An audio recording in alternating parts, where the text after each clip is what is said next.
gonna really give you back what they stole? It says Steve Draper, Councilman, City of Oldsmar, March 16th, 2021. That was their congratulations gift for me. But if you ever watch the live stream, someone's usually commenting on it. Like they text Kelly, like, is Steve drinking out of a stein?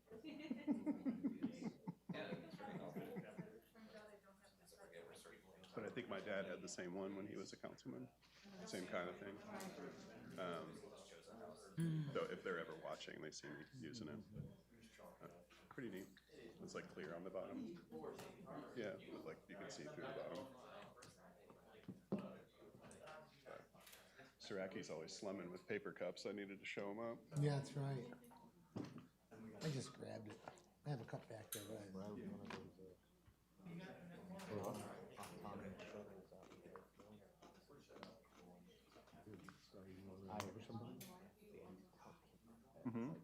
didn't hear about that. That must have been kept pretty well under wraps. City manager told us. Oh, there's usually like 8 or 10, I guess, during council meetings. And Felicia's husband is one of them, and I know my wife is the other. And Paul always watches. How autonomous is this? I already knew the answer. I already knew the answer, but I was like, when do you think you'll reach level 5? Oh, this perception is no one. The questions about the live feed, and I'm like, Of course, that's how they why would I know Well, that? then everybody's She's not like, fully oh, yeah. autonomous. Why would you know? I wasn't, I was just kind of seeing how she wanted to navigate that one. Yeah. That wouldn't, like, that wouldn't have been a good move to ask that in front of hundreds of people. Although I didn't, I thought I talked to him.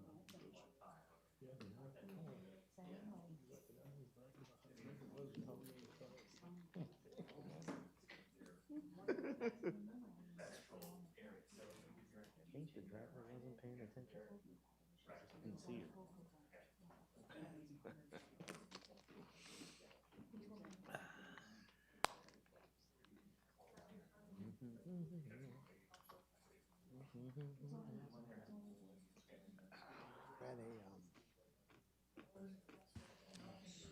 Read a game was on TV, the Bills game. So Oh, awesome. You go watch it. Yeah, I got there. Is Tom coming today or not? minutes He ago. sent an email. That's right. Yeah. He told us he So wasn't he's going to not be. able to make it.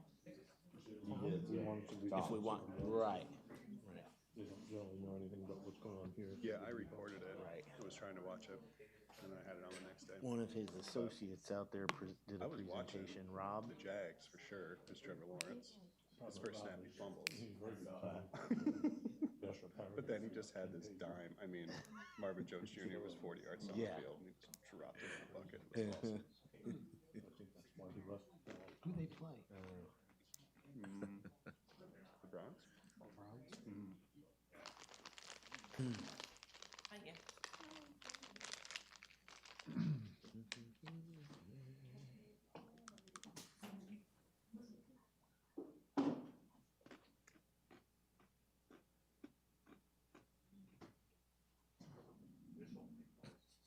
Can you make that the whole screen? Sure. Just waiting for you to get started. There you go. There's an echo.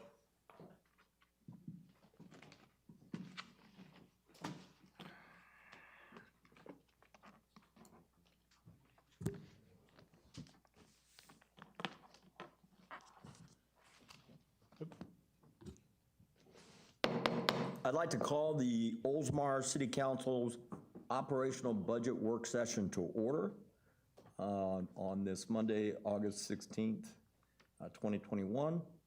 The next two items on the agenda are the invocation and pledge of allegiance. Our city attorney is not here, so I'm going to go ahead and lead us in that. If you'd all please rise. Dear Heavenly Father, we thank you for this day. We ask that you clear our minds, fill our hearts as we work to do the people's work here in the city of Oldsmar. Please guide us. In your name we pray. Amen. Amen. I pledge allegiance to the flag of the United States of America and to the republic for which it stands, one nation, under God, indivisible, with liberty and justice for all. Thank you. Please be seated. I'm so accustomed to just reaching over and saying, hey, Tom. He wasn't there. All right. All right, next item on the agenda is the Citizens Open Forum. Is there anybody on this side of the room who would like to speak? I see we have Mayor Beavis here. He's dressed up again. I was out picking up signs. I forgot to put that. Are you speaking or not? No. Anybody on this side of the room? All right, I'll go ahead and close the Citizens Open Forum.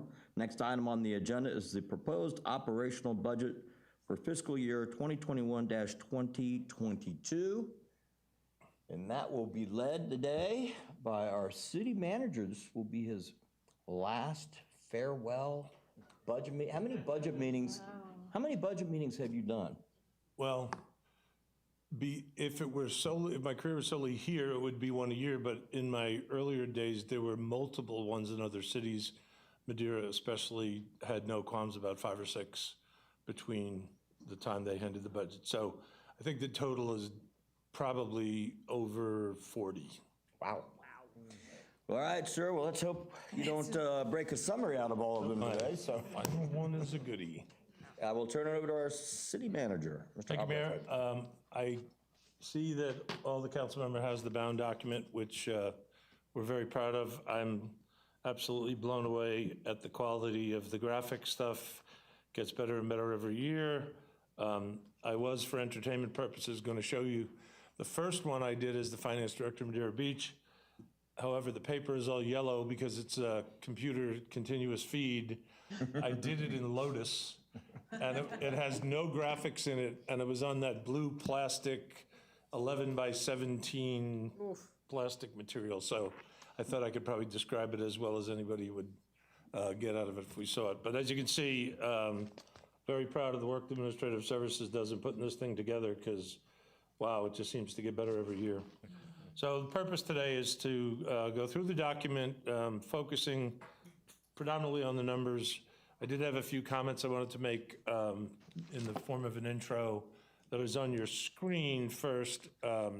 More summary things from 20,000 feet about assumptions or things that we're asking for council consideration. As you all know, there will be 2 budget hearings for the actual passing of the budget resolution, which will be September 7th and 22nd, remembering that we moved the second meeting in September because of the conflict with the school board.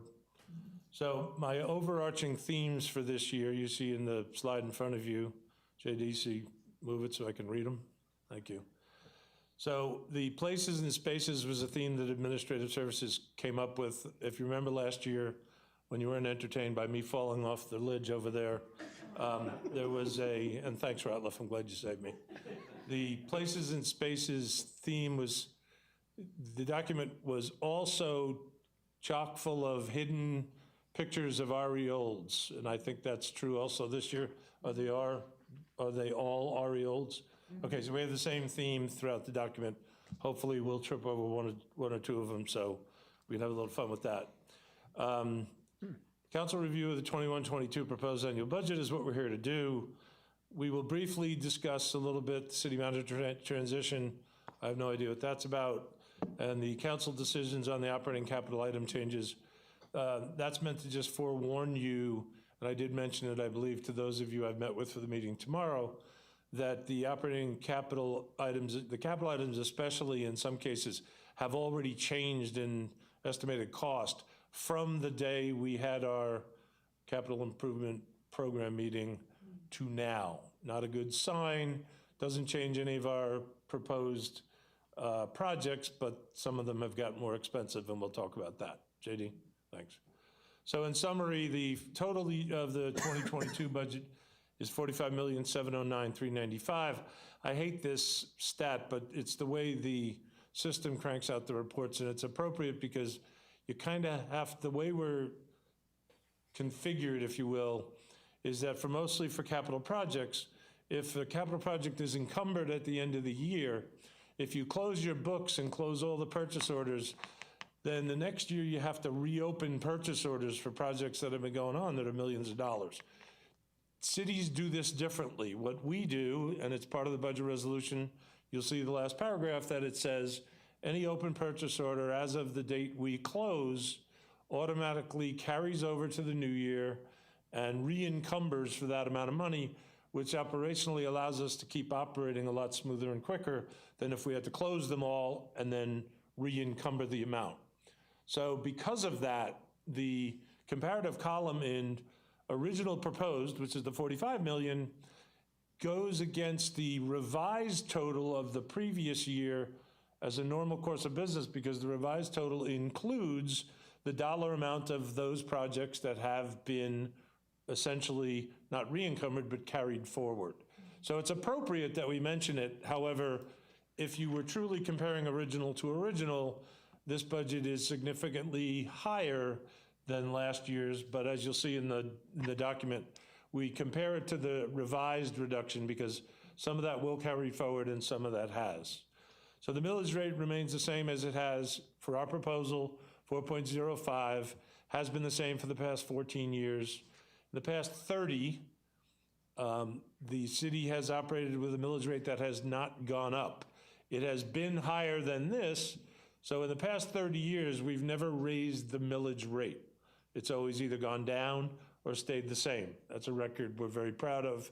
Obviously, we benefit from the fact that the property values have continually increased, which does give you more money to use to perform operations, but it's a very valuable thing because for those people that complain about their taxes being higher, the normal counter, which they generally don't like to hear, is, well, you certainly don't want the value of your property to go down. And some of what makes it go up is the things we have. So I think it's a good goal to have, that the things we do are likely to increase the value of the property, which also enables us not to have to increase the rate. And for those of you that are tuning into this for the first time or don't know, we do not determine the assessments. The assessments are determined by Pinellas County Property Appraiser's Office. So our rate is generally one of 11 and represents about 20% of your tax bill.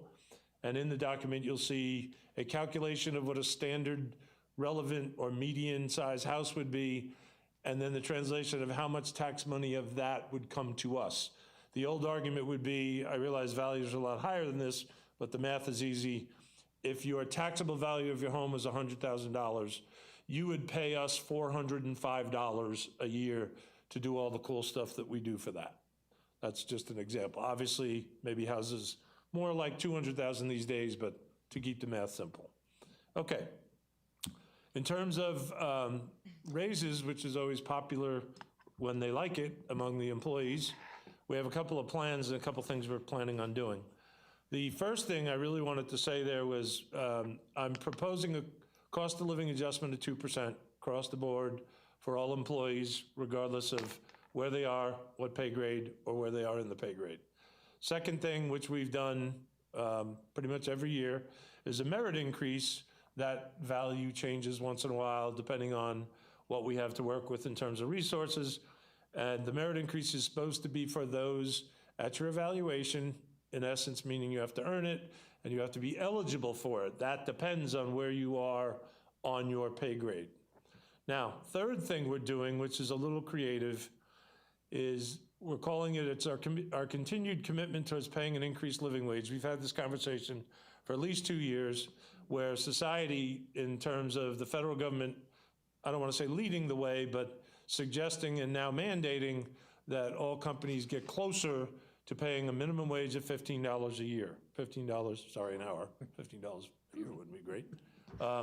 So we started taking that on and studying it, and in our studies, it's not as easy to do. We have the resources to do it, but we also cause a problem, because our initial conversation on, I think it was 2 years ago, was that we were just going to say, okay, the bottom line pay grade is going to be $15 an hour. Well, if you were with us every day, you'd see a mutiny on the part of the people that are here, and for the most part, they're the newer people, but in some cases, you'd be surprised at how many of the other people feel the same way. The concept is called compression, but if we just wave a magic wand and say we're paying everybody $15 an hour, the people that are in the range of 16 to 17 are all furious, because they're going, wait a second, you're going to pay a maintenance operator almost as much money as it took me 3 or 4 years to make. So in trying to deal with that concept, we realized we were going to have to kind of incrementally get there. And I think in large part, thanks to Cindy, we've got an excellent plan that'll get there in the next 2 years. And I say 2 years because the federal mandate is to get there by 2025. And here we are approaching 2022, and our plan is this. In the middle of our pay plan, we have, for some unknown reason, a bunch of pay grades that have nobody in them. So we looked at it and we decided, well, where this really means something is that what we'll call the lower half or the lower pay grades as opposed to the upper pay grades. Now, most of these people are in the upper pay grades, but we decided that in addition to the 2+2, the COLA and the merit, we were gonna bump the scales, 2 pay scales, plus at least 2% for any employee that's in pay grade 60 or below. Now, the math will all work out, and we can give you the total columns of that, but the idea was to incrementally get the lowest paying full-time job we have here closer to the $15. We've done that. Our lowest paying job, if you accept this plan, will be $14.28 next year, and it'll put us within 5% of getting to 15 the year following. So we like the fact that it's still incremental. It's gained a large part of there. It's been very well accepted from the fact that we told the employees that we're proposing it to you guys, so no pressure. But the particulars are an employee who's in a pay grade 60 or below has the possibility of getting up to 6%. They'd still have to get their merit. They're going to get the 2% automatically. They're going to be bumped 2 pay grades, and the 2 pay grades is going to carry with it at least another 2%. Couple of cases, it's more than that. That's a long story that is associated with newer people, because our base rule for the pay plan is that if we bump you to a pay grade, your pay has to be on it. And if the difference between the pay grades is about 2.5%, so adding 2 to it, 2 pay grades would be 5%. But if you have somebody that's in a different position, it just started, incrementally it ends up being pennies in terms of their hourly rate, but they might end up getting a tiny bit more. The math gets a little strange with rounding. All right, so we've talked about, JD, go back for a second. I don't know if I covered all that. All right, first bullet point I did. Second, yeah, I could have read that, sorry, next. Okay, here's the bad news. Not necessarily bad news for you guys, but obviously this hits families, and I think we talked about it before because we'd already had council approving the health insurance. We're experiencing a 9% health insurance increase. When we sat with the benefits consultants, the Gehring Group, in March, we were told the increase was going to be 30. Now, you got to remember, and many people don't, that the benefits of the plan are important, the demographics are important, the geography is important, and most important is the claims experience. We had 2 employee deaths last year. That was a whopping, now gone, both fought valiant battles against long-term diseases, so our claims experience was bad. So this, to me, although it's bad news, especially for people that have dependent coverage, because you may remember the city pays for whatever the single coverage is. Anything you have incrementally over that, you pay that. So in the simplest math, if the single coverage increases by 9, so does the rest of it. So your increment goes up. So this is expensive, but it's way better than it could be. And frankly, in my opinion, although I'm not sure my admin staff totally agrees with me, this is a gift from Gehring. Gehring's ability to negotiate that down to a single-digit plan increase is huge and worth about $200,000. And I already told them, and most of them will be nodding their heads, that I told them specifically this year that they could expect that we were not going to pay for the same level of benefits that we had, because I was operating under the assumption that the health insurance was going to be 30. Because it was only 9, we are still maintaining paying for every benefit that we now do. The HRA, the dental for single, all the same benefits we currently have, we maintain. Now, I've said to you guys in staff meetings that that was going to end someday, probably see it in the form of high deductible plans. We don't have to do it yet, but it's going to happen someday. Okay, Second thing, new solid waste contract, which you all know about, starts on October 1st. You want us to ask any questions as we're going along? Well, you totally feel free to.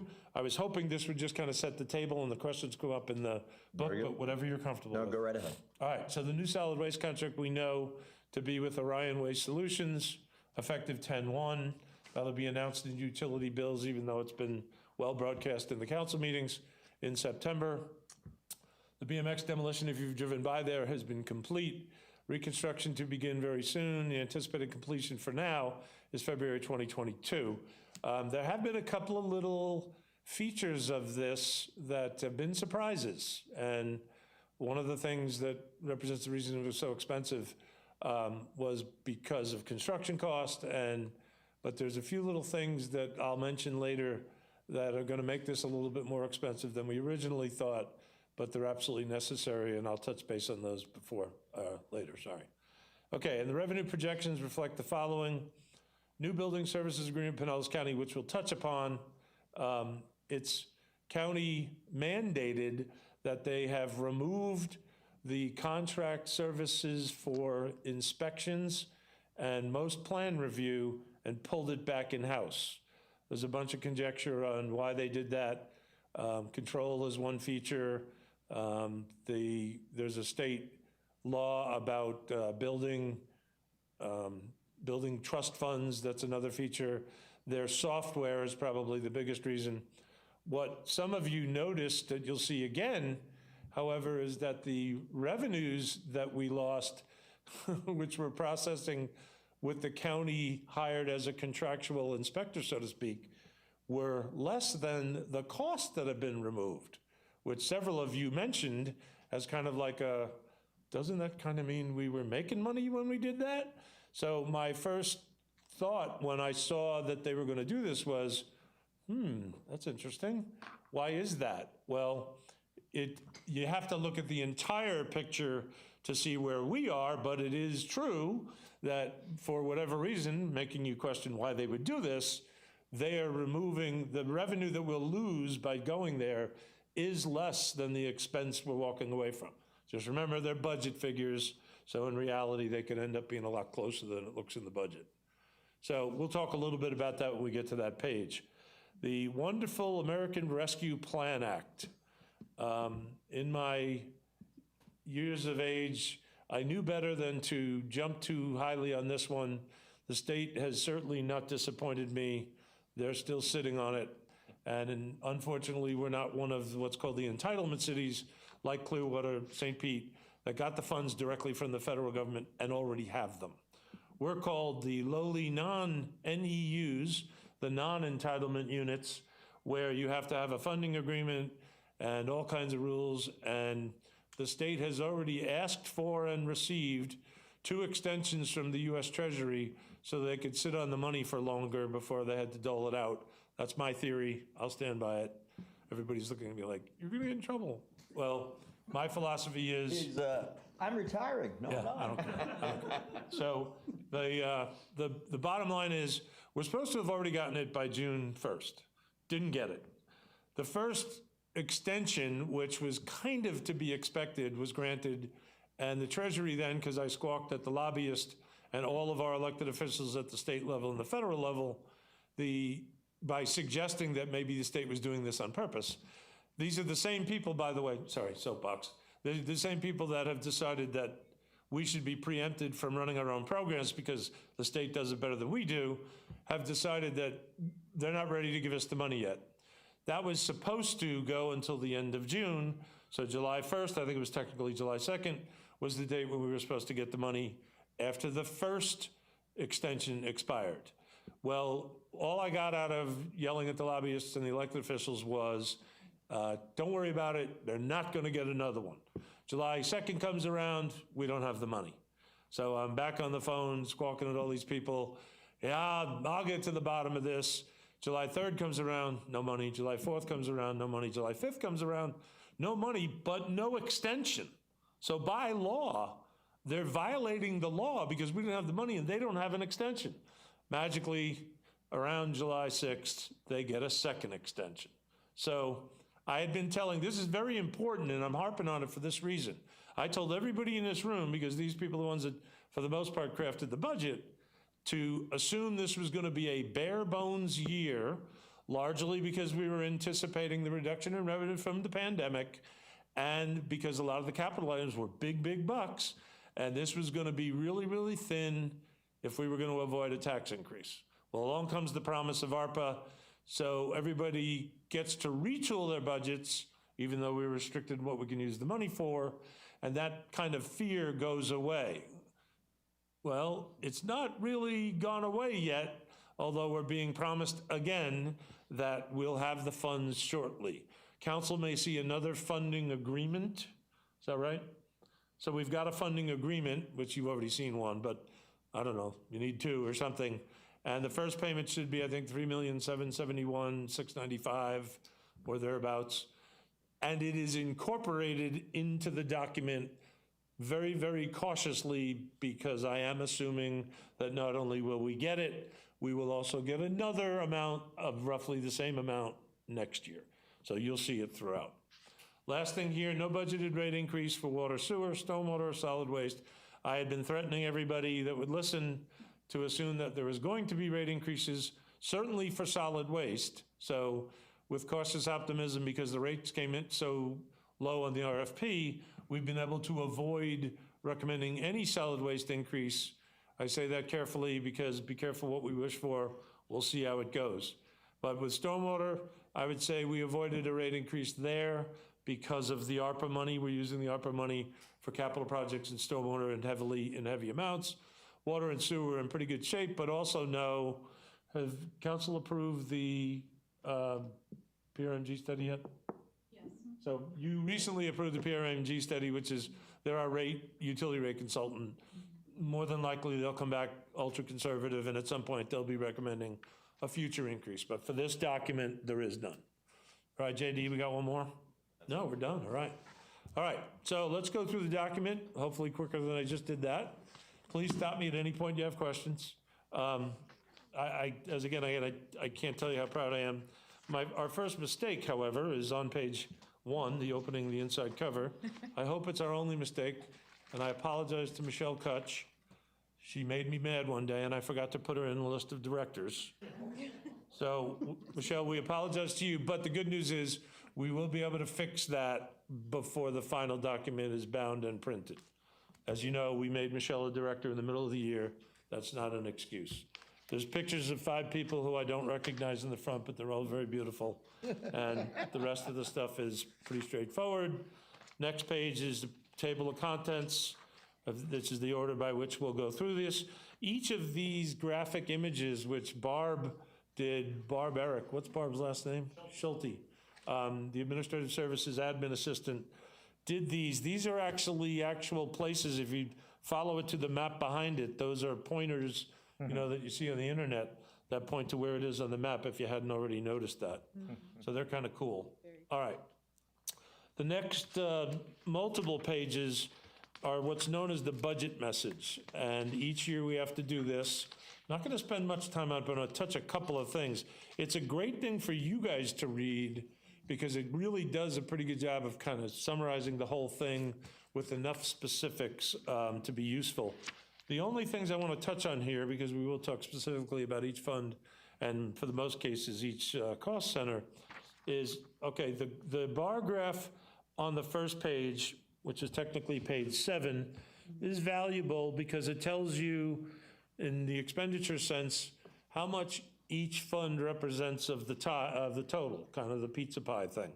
And as you can see, general fund is the most of it, tied with water and sewer, which makes a lot of sense because water and sewer generally has a lot of capital associated with it, but maybe water and sewer is bigger this year than it normally is because we have 2 WRF projects that we're, because of the ARP money, planning on at least starting this year. So in terms of a piece of the total pizza, that's a good way to look at the whole thing. The other thing is by category, and I've harped on this before, the one I want to talk about is personal services. The best thing you can do in my mind in personal services, capital jumps all over the place, big ticket items. One year you might have a whopping number, another year you might not. But you don't, I did my master's thesis in 1805 on annexation.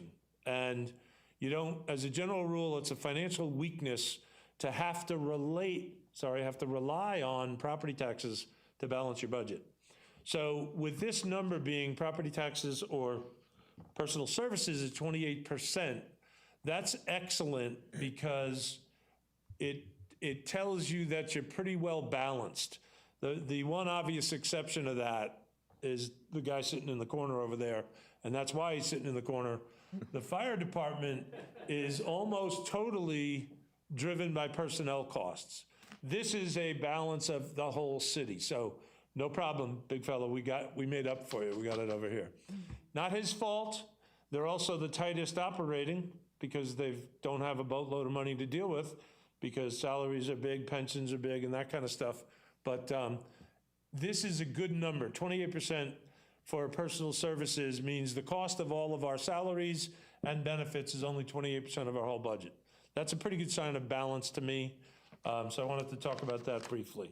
On the next page, we just wanted to talk about the taxable values because you'll see what looks like when we get to the actual revenue figures, a little bit of what looks like inconsistency, but this is a great little graphic. The taxable values increased realistically by 2.67%, and you see what those are made up of. 31 million plus is increase in current value, and 10 plus million is new construction that's on the tax roll for the first time. So that kind of gives you an idea of how much the taxable values increased. Now, most of you may remember that the estimate on taxable values that we were first given by the property appraiser's office was about 6. So the natural question would go, what happened to, why did 6 go to 2.67? The pandemic really took a chunk out of the tangible personal property figure, which lowered the overall, it's still an increase, but it lowered the overall increase by over 3%. That's very unusual, but where we were luckier than we thought we'd be, maybe with some of the effect of the pandemic on revenues, it really hit us in tangible personal property. The equipment that commercial entities or businesses use to do business. So we're used to Walmart, Nielsen, going to the Value Adjustment Board every year saying, well, my appraisal's too high. They do it partially because they want their staff attorneys to have something to do, but at the same time, they figure it's worth the cost of doing business, that if they can get an adjustment for even a couple of million, that saves us some money. So it does hurt us. Generally, we're used to seeing it adjusted a little bit. Never before has tangible personal property been adjusted by that much. Okay. Next page, I just wanted to mention, and I think I said it already, that first paragraph under the 2 paragraphs. The top one, you'll see that finally the assessed value is greater than it's been since '07. We took a long time to catch up. We caught up, I think, last year, and now we've exceeded it. And that first sentence, for the 32nd consecutive year, the city will adopt a millage rate that is no higher than the prior year. 4 times during that span, the rate was lowered, and this will be the same rate, as I said before, we've had for the 14th consecutive year. Very proud of that. Okay, page 10, there's a table at the bottom, kind of a personnel summary. Doesn't do a boatload of real good information because these are FTEs, so if you see the difference in the 2 years, it looks like we're up by 2 FTEs, which is true, but where are the increases? Sometimes there's a mid-year increase, so I wouldn't put too much into that other than if the press were asking, I'd say we're up 2 positions. It'll be more like a couple of full-timers, we might lose a part-timer, it's kind of a mishmash, but we'll get to that. And then on page 11, just a reiteration of the debt, the capital outlay stuff we'll talk about as we get to those cost centers. But the debt is, we're still in really good shape comparatively, and you've heard me say 1,000 times, municipalities are like herds of cattle. Everybody wants to know what everybody else is doing. Well, in terms of our debt philosophy, we have no geo debt, which means there's no taxing power being used to pay any debt. All of our debt is secured by either covenant to budget or some specific revenue source. As you know, we took on $6 million of debt for Harbor Palms, and that's an increase, but for the first time possibly ever in my recollection, we refinanced 3 pieces of SRF debt. That's never, I don't know that that's ever happened. It was because interest rates were so low, but the reason it's so unusual is that SRF debt is supposed to be 60%, the rate's supposed to be 60% of the 20-year bond buyer index. So right there, that's supposed to be cheaper. So how we were able to get a private loan that was that much cheaper to make it worth doing is amazing. So we're still in very good shape, and the last sentence there says, there'll be no new debt in this fiscal year. All right, moving through. Let me ask a question. On the ARPA money, the 3.7 that we're anticipating, as it relates to the capital outlay, do you have like a timing, like a, I don't know, maybe a schedule of capital improvement projects to where we could potentially hit a troubling point where the capital has not arrived, where we would then have to come back and make some changes to the budget? The first part of your question, yes. JD, you got that graphic on the extra files? So we have projected where we think we're going to put the money, and you'll see it in this document here. So right there in column B, the dollar amount of 3771679, if you go down the screen a little bit, is going to go towards the cost of the WRF project. Now, as I've shared with you today, and maybe not others, our strongest enterprise fund is water and sewer right now. So we would be okay if we got nothing in still being able to do that project. But I would also say that one of the things we're going to tell you is that project just got more expensive between the time we had the capital improvement workshop and today, and is likely to get even more so. So that challenge that you're describing, which I think you were trying to anticipate, would be, I would recommend that if the worst scenario happened, I would recommend taking on debt for that if we had to. I don't think we're going to have to, and we have a adequate supply of cash in 401. The other thing you got to remember is this should at worst just be a delay. Right. This shouldn't be, you're not getting it. So even at a delay, what we remember and sometimes take advantage of, which is why that carryover policy really makes sense, is that we just want to get these projects started. We know they're multi-year projects. So if we didn't get that money before the end of this year, we would be making adjustments to the budget, but we'd have enough cash to make payments. Okay. So we're okay. Thank you. And then just quickly, just because he's got it up there, most of you have heard that the restrictions on the use of the ARPA money were revenue shortfalls, and I'm very proud of the finance people because you guys put us onto this. The mayor, partially for the public, when we were talking about trying to estimate how this was going to affect us, we were tracking this from day one. And on the one hand, one of the things we were surprised about was the effect of the pandemic on our last fiscal year, I would say, was far less than we thought it would be, but it was within 1% of what my finance staff projected it to be. That number, 300,000, is a budget figure, but I think our actual total was 293. Was I close to that, 293? So our calculation of how much the general fund suffered last year was $293,000. Now, on a $15 million budget, Right. that's not bad. All right, 1/5 and then another 15, 170, that's probably what, 2% or something like that?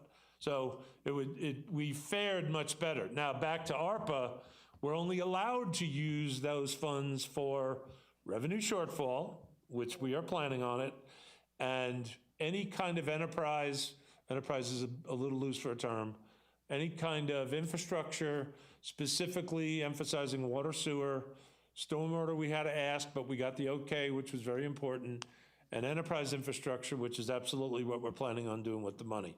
So there was a conversation in the county that you guys went through a month or so ago when Barry wanted to sing Kumbaya and have everybody together and go, hey, maybe we could combine funds to solve problems that affect us all. We went, and most of the other agencies did the same thing. So thank you very much, but we know what we're doing with the money, so we're going to stick with this plan. Up to you guys, of course, but that's our proposal for it. Okay? I got one other thing.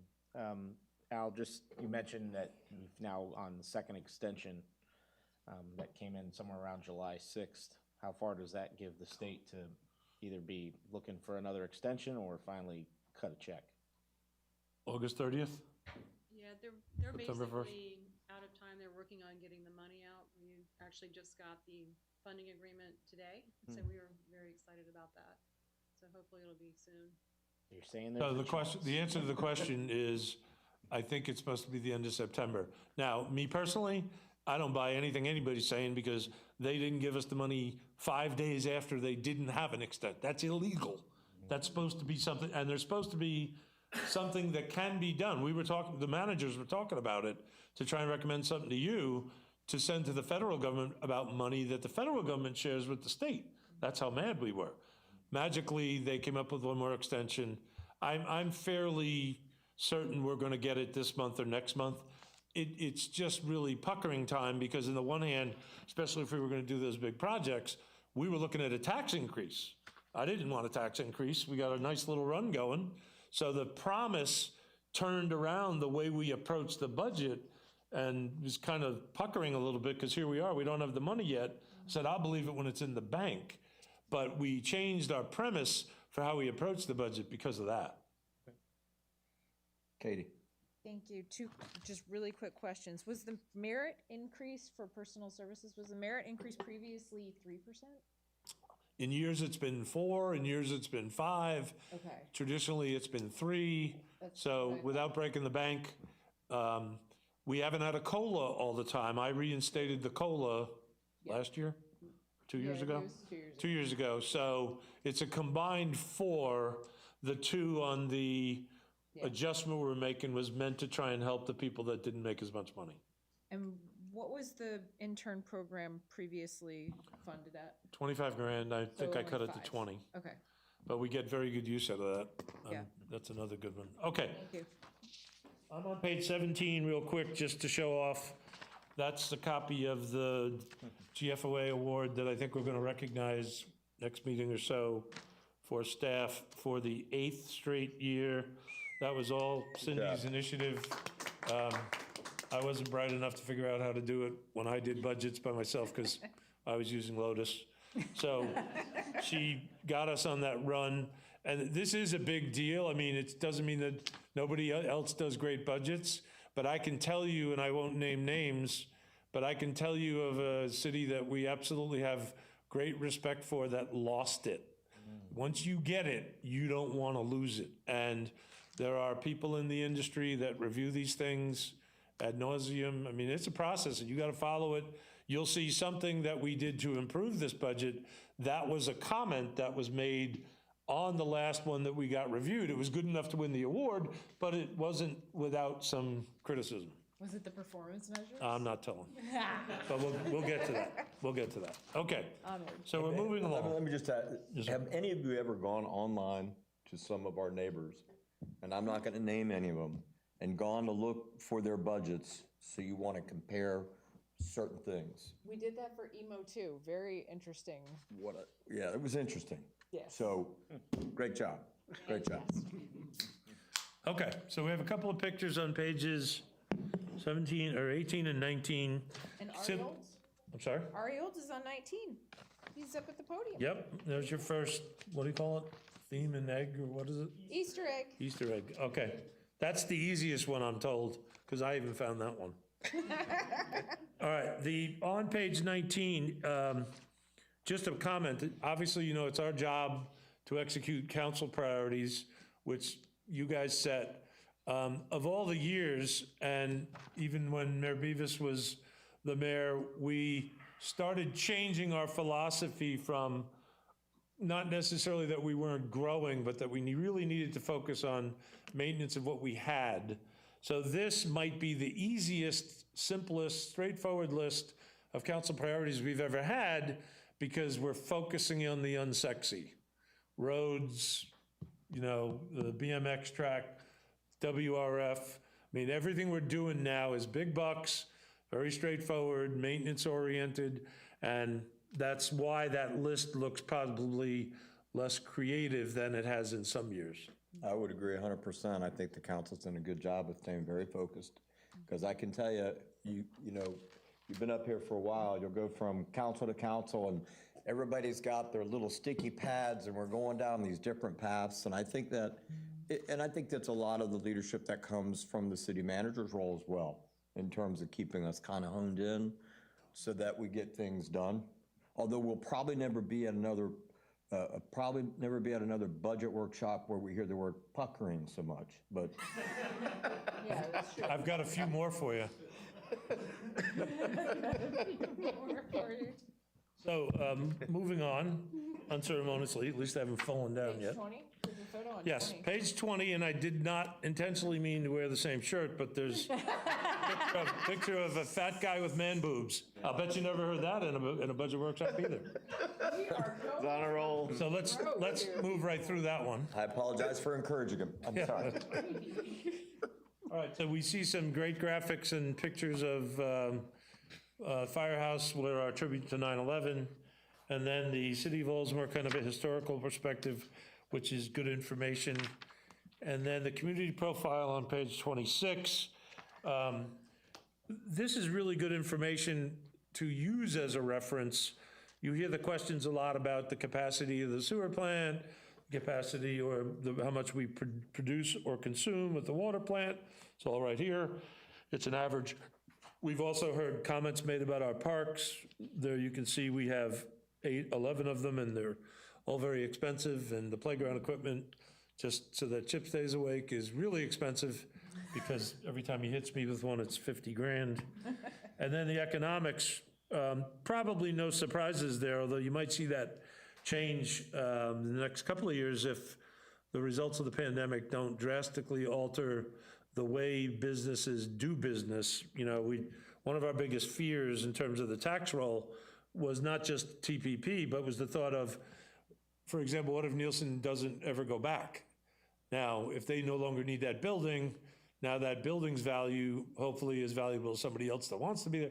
You know, there's some potential. We don't get too worried about it, but it's all there. That particular graph or table I like, because obviously Woodland Square is the currently most valued taxable asset, but three of the next four are all Nielsen. There are different LLCs that were created. So realistically, the Nielsen property is still the most valuable taxable asset that we have. That fourth one is the Aventine Apartments. I didn't realize that. That's a lot of money. Okay, if no questions, we're moving on. We're getting close to the numbers. These are procedural. I won't go through them unless you have a question. The budget process, the budget calendar, we do have to record as part of that review our budgetary and financial policies. That's one of the criteria to the program for the award. So I'll bounce through those. The funds description we have in every year just kind of tells you, in the overall sense, we have three kinds of, well, we actually have four, but three basic categories of funds. The general fund or governmental funds involves the general fund. It also involves special revenue funds. The difference is general funds are funded by tax revenue predominantly. There's utility taxes, there's other things, charge for services, grants, whatever. But the focus on the general fund is we use tax rates to fund it.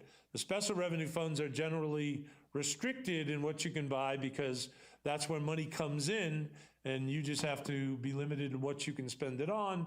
Best example there is like the local option sales tax, which is the penny for Pinellas, and the local option gas tax, which you'll see in 302, but the money goes in there, you're limited in what you can spend it on, which is why it's called special revenue. And then enterprise, debt service is kind of obvious. Enterprise is basically run like a business.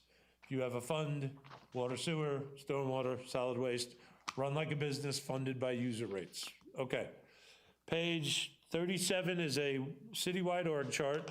You're familiar with most of this. I don't think you probably, if you have any questions, I'd be glad to answer them, but that's pretty straightforward. If you were interested in knowing all of our divisions or all of our cost centers, there's kind of a list of them functionally. Not every one of them has its own cost center, but that's kind of what we do and how it flows upward to the electors. Okay, moving on. 38 and 39 are pretty straightforward. Just 38 is just gonna tell you the cost center number and where you will find it, which fund it's in. 39 is kind of an oversimplistic revenue forecast methodology where if we generally guess, we write historical trend analysis. That's, and I'm saying that half seriously, because I'll put our guesses up against anybody's. There's a feel to this, that process, about knowing what you're likely to get, what you're not likely to get, and we do have quite a bit of experience of that. So same thing on page 40, just different ways you're funded or the actual fund itself and what revenues you're gonna find in there. 41, same thing with a couple of cool pictures of trees, just to keep Alexis happy. And then 42, we have a picture of the trail. This one's important. The outstanding debt is important because it points that we really only have 3 pieces of debt now. Remember, the Veterans Park debt, we have refunded once, and it's almost paid off. It'll be, I think our last payment is this year, Next year. meaning 9/30/21. Sorry, 9/30/22. So 9/30/22, that'll disappear. Obviously, Harbor Ponds, we just took that, so that'll be 2033 before we're done there. That's the new debt started last year. And this is the SRF refi, which is debt service funded all in Fund 401, will mature in 2032. I maintain again, we're in very good position as far as limiting our debt. All right, moving on. I want to go to page 45. This is one of the criteria for the award, but where you'll see this before, if you look at the newspaper, one of our trim requirements, truth in millage, it's a fancy name that the state put up for trying to convince everybody that we don't try and hide anything in the process of establishing tax rates, is a budget summary. And everybody has to do one, and you have to put it in the paper.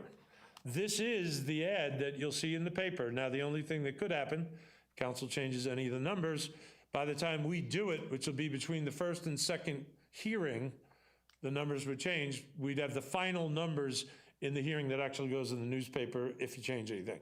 If we don't change any of the numbers, this is what it'll look like.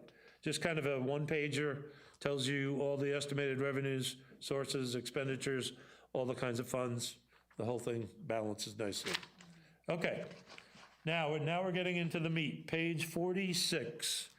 This is an all funds expenditure summary.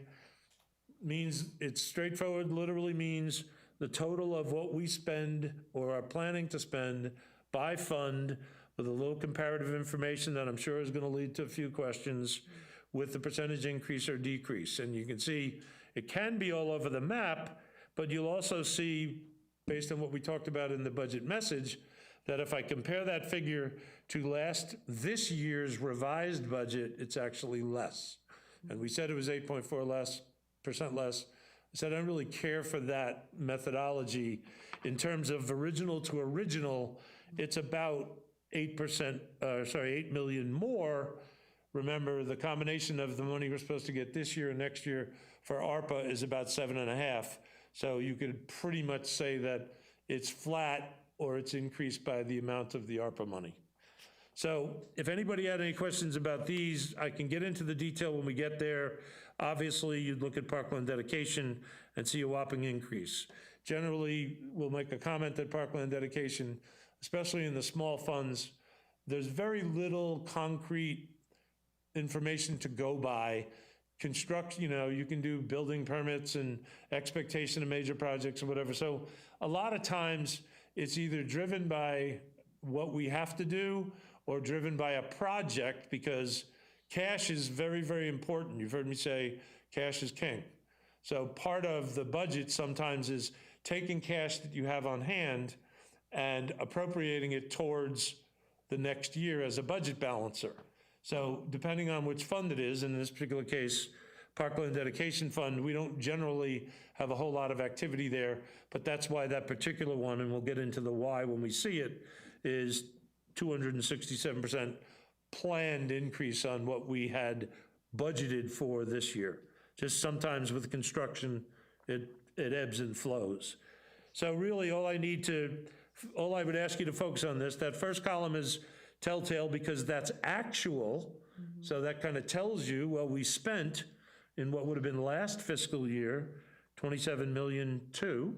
So that would mean chances are if our original budget last year was 30 million, we didn't spend everything, so that's kind of good.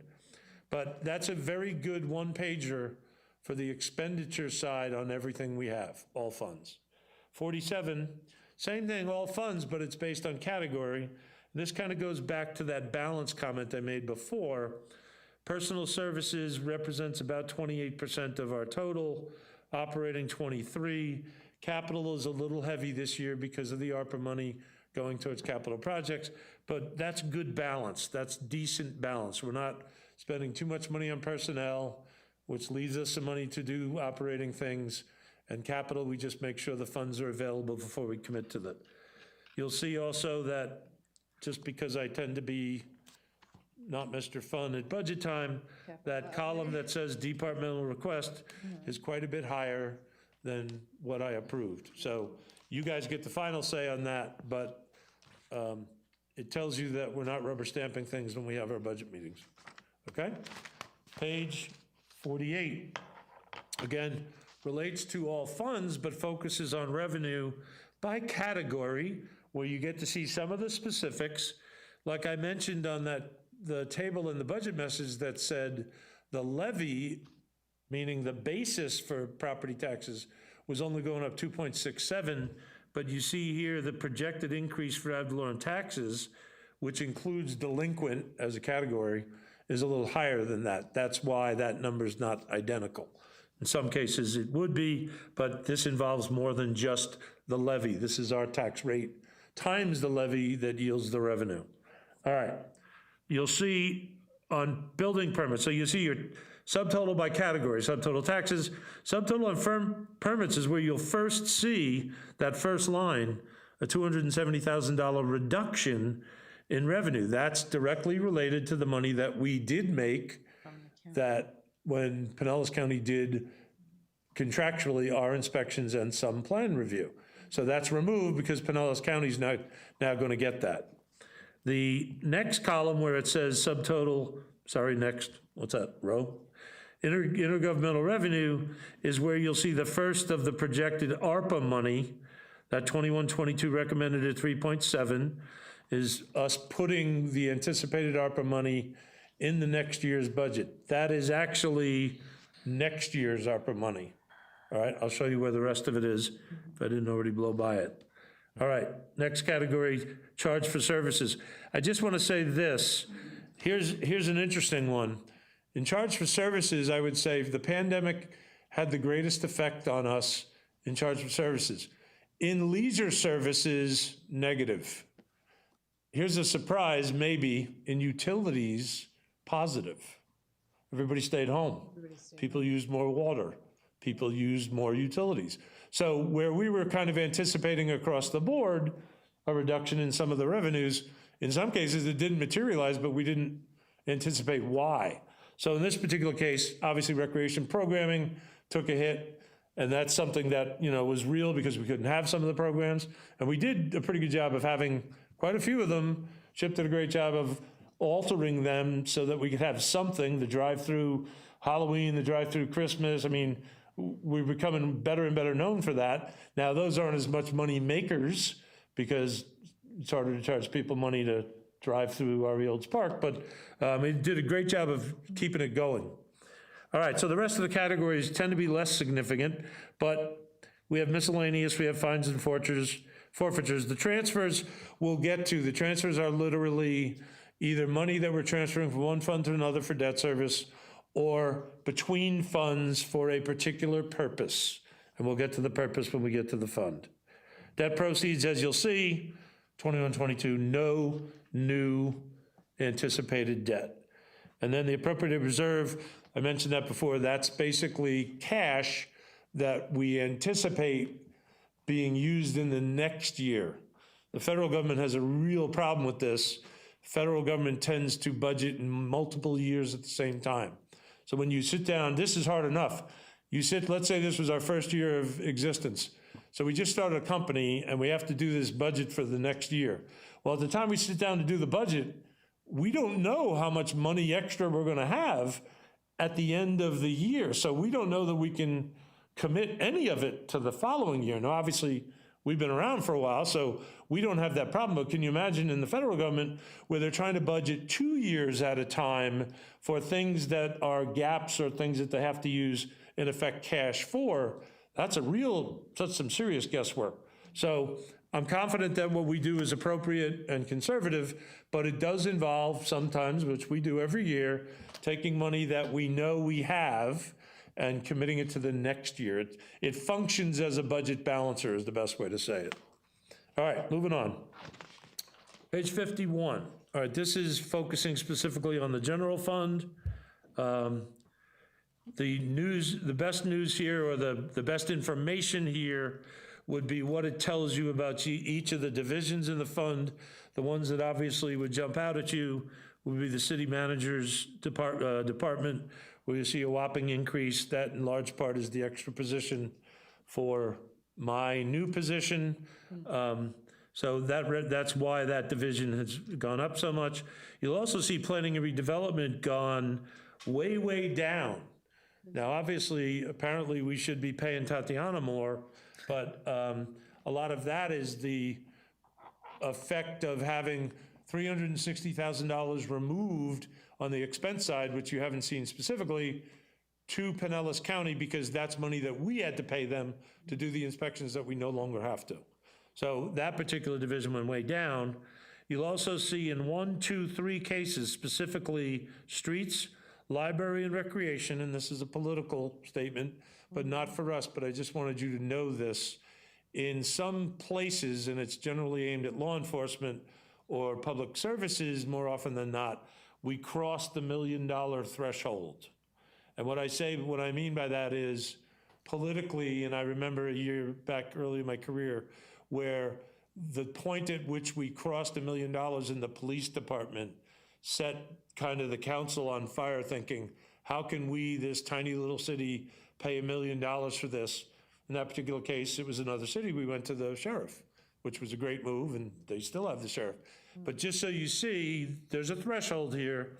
Now, with everything we've got going on with downtown, with all of the projects we've going on, it's appropriate to assume we're gonna have more maintenance to do, more programs to carry over. I think this is a good thing. I don't think this is a bad thing, especially since it hasn't resulted in us having to do a tax increase in order to fund it. But it's an observation. And then a couple of the whopping percentages. The communications marketing is 18.8. We're promoting our, what's Mark's title? Communication specialist. Whatever she said, I can't hear. Communication specialist. Thank you, Jonna. One or the other. She talks, I can't hear her. Anyway, so we're promoting him, so you'll see the personal services proposed to be increased a little bit. And then the fleet maintenance, we're moving a few positions, and in that particular case, we're moving Charlie over directly to fleet. So that's generally his salary, and the reason we're doing that is we're finally getting to the point where we need a supervisor specifically for each of the field public works divisions. Years back with the Bob Sear days, we had one field guy that was kind of the universal field guy. We morphed when Bob left into some things that required more specific talents. Melanie Grigsby was more of a stormwater person, so we used the position to try and get what we need out of the talents of the individual and made do with the supervisors within. We're now to the point where Charlie is a mechanic, and all you gotta do is go look at his garage and you'll know what I'm talking about. So we're moving him directly, because he was the public works administrator, where he had field responsibility for 3 field divisions, but we had one other field supervisor. So we had one field supervisor supervising 2 divisions. Didn't make any sense. So we're proposing that we promote somebody, so we have 3 supervisors in 3 field divisions, those 3 being streets, stormwater, and fleet. Okay, so that's what, you'll see that when it comes up. Now, the good news, if you will, is if you look at the grand total of the increase, again, it's compared to the revised total of this year is only up 2.4%. You'll also notice there's more consistency in the general fund than you see in other funds, because the general fund normally has less capital in it. You think about that, you don't want to fund capital in the general fund if you don't have to. It's nice if you can, but if you're using tax money to make general fund decisions, well, capital projects are going to be all over the map. So if you're going to spend tax money on capital projects, you're probably going to have a problem. So you'll see more consistency in the general fund because it's focused more on funding personal services and operating costs. And I think if you look at the bar or the pie graph that John just put up there, you'll see in this particular case, remember we talked about the overall personal services being 28% citywide, but it's heavier in the general fund. It's 57, and you'll see capital is very little at 6, and operating is 32. So between the two in the pieces of pie, 89 to 90% of this in general fund is either personnel costs or operating costs, okay? Now, moving on to page 53, a picture of general fund revenue specifically. Here is the first place. Again, you'll see the general fund portion of the ad valorem tax money, which now we're anticipating receiving 6 million plus. And as you go down the column, in the third category, it's broken down the same categories that I showed you a couple of pages ago where it said it was all of the funds by category. Third set of categories, you'll see federal grants, 300,000. That's that reference to the revenue shortfall that we're presuming we're going to get out of the ARPA money. So that's the piece we're allowed, if we can prove, because there's going to be an audit here, it won't be an impressive audit because it'll be from the federal government, or worse, the state government. Sorry, is that too much? You're on a roll. But the particulars of it is we have to be able to prove that we had that revenue shortfall, and I'm very confident we can prove that. So we're budgeting that 300,000 in the general fund because we're allowed to, and that's the amount of money that we were down from the pandemic. Now, obviously, because we're still in the pandemic or round 2, this could happen again. We don't know. We'll deal with that if it turns into some kind of money that we're likely to get beyond this, but that's, I wanted to point that out so you see it. You'll also see right below that, that's generally the penny for Pinellas money. That's a real guess, because the county, when they put out the estimates, are always just incredibly optimistic, and it's economically driven, so the economy goes up and down, but we're anticipating about $1.5 million in penny money next year. And then, as I mentioned before, when you looked at charge for services, you see those funds down by almost $80,000+ from this year. That was my comment about the pandemic's effect on programs. That's real, that's happened. And then moving down to the bottom of the page, the one big figure you might see there is the other miscellaneous.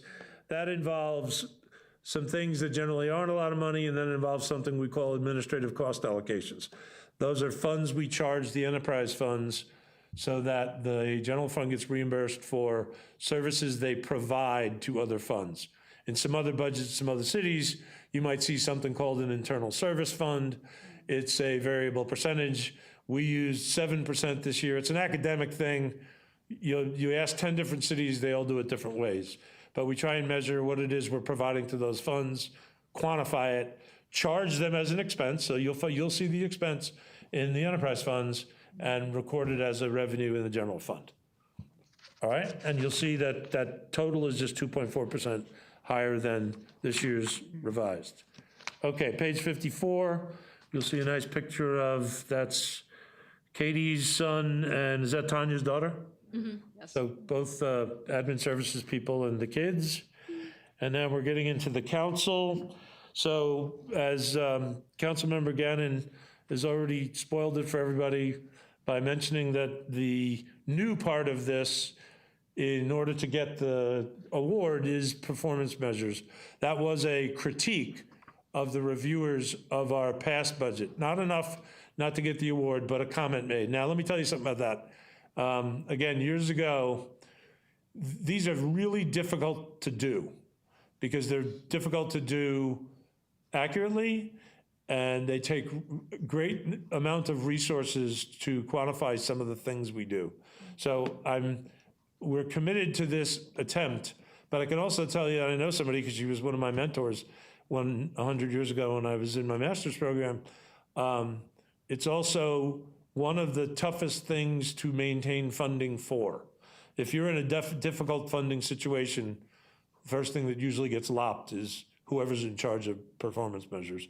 So this is spotty, I'm admitting that now. It's there, and it's there with our best guess at what we have done and what we will do and what we're committed to trying to do, but a large part it's for the hopeful part that A, the awards committee sees it, and B, they don't watch this. Just to make sure everybody was awake. Okay. City council expenditures, you'll see a very tiny increase from year to year. But here's our first possible conversation, if council wants to have it, from page 57. We distributed a spreadsheet from Councilmember Gannon's request. You see it on the board right now. One of the things we always have is a conversation about aid to governments, other governments and private agencies. You'll see the particulars of what we budgeted for this year, and I think we still have the same amount listed there. You'll see our year-to-date total column and the proposed budget. Now, the only real difference in what we proposed here was based on a change in the way we were handling our relationship with what was Suda's Dancers group, the theater group. We forced them to say, instead of us buying things for you, that I'll recommend an increase to our funding level if you guys go get a 501c3, become official, and take care of your own accounting, in which case it would, their own IRS headaches instead of relying on us to do it for them, which they did. And we're actually very excited about that. The programs are fabulous. So this isn't literally $6,000 more, it's probably $1,000 more, or maybe $2,000 that we had in the budget elsewhere in prior years, but we're putting it here because now they are a certified LLC? 501c. 501c3. So we are living up to our end. I promised her we'd recommend more funding. That is more funding than we've paid them in the past years, but that's why that number is a little higher. We also received 2 other written requests, one of which was Maddie Williams, which she does traditionally every year, and you can see that has been funded and continues to be funded. The second one was from former CPO and retired Sheriff's Deputy Rick Serra for what we used to know as the Holiday Sharing Fund, that's now called Kids Pedal Power. Now, he made a request. It's actually both. I asked about it. Oh, okay. So he made a request, but he didn't quantify it. So one of the things that I'd ask council to do was, if you want to make a donation to that, decide what it is, we'll enter it. If you want to change any of these, decide what it is, we'll change it. If there's any others, but those were the only 3 that gave us written requests. Okay. So I have a suggestion with Holiday Sharing Fund. They do just over 30 bicycles here in the city. And so in the past, we've kind of tried to stay narrowly focused on what they're doing in Oldsmar. And I would propose that we add $3,000 to the budget as a donation for it. It has us kind of funding they run at about $100 a piece, as I understand it, with helmets. I was gonna say, do they provide the helmet now too? Yeah, yeah, That's yes. pretty cool. And so that would be my suggestion, because it would then give them the ability to expand it. So I'd put that out there as a suggestion. I don't have a problem with $3,000. Okay, consensus? I think that's an excellent suggestion. Consensus. Really good idea. Great. Good deal. I'd love to see Any that. other changes you want to make on that? Did the Keep Pinellas Beautifuls, did that come from a letter last year that we're carrying forward to this year? We did not receive a letter, but in many cases, we get the letter, we get it late. After the fact. We've been a member of that organization for a few years, and I Yeah. think we started up the first time they sent us a letter, but we don't presume that we're gonna get these on time, because a lot of people have different fiscal years than we do. Gotcha, thank you. Okay, ready to move on? Move on. We good? Good? Like that? Okay, page 58, just an org chart reference to the city manager's department, where, as we talked about before, you'll see a new reference to the special projects manager. So what happens there is the funding will be there for both that position and for the manager once she starts as the manager, and for the ACM, which will be up to her. And when the time comes, assuming the budget passes as is, to decide when she wants to replace herself. The funding is included here. If council has a different wish for that, we can handle that now or at one of the hearings, but we've funded it so that the funding is there if she chooses to replace herself on day one. Whether she will or not, I haven't even talked to her about it, we'll see. All right. I think it's fine now. All right, so page 59 was nothing more than the FTE reference, the performance measures that we talked about specifically, and with human resources, as you can tell that Michelle's in the city manager's department, and so we have her performance measures there. The particulars on page 60 are just a numerical reference to the categories. One thing you'll notice is there's no capital in there, but you'll see the totals of the personal services and operating, and the fact that that's about 22% higher than it was this year because of what we just talked about. So page 61 is meant to be a little bit more detail, breaking down what components make up the personal services and the operating, but you'll see it all reconciles to the same figures.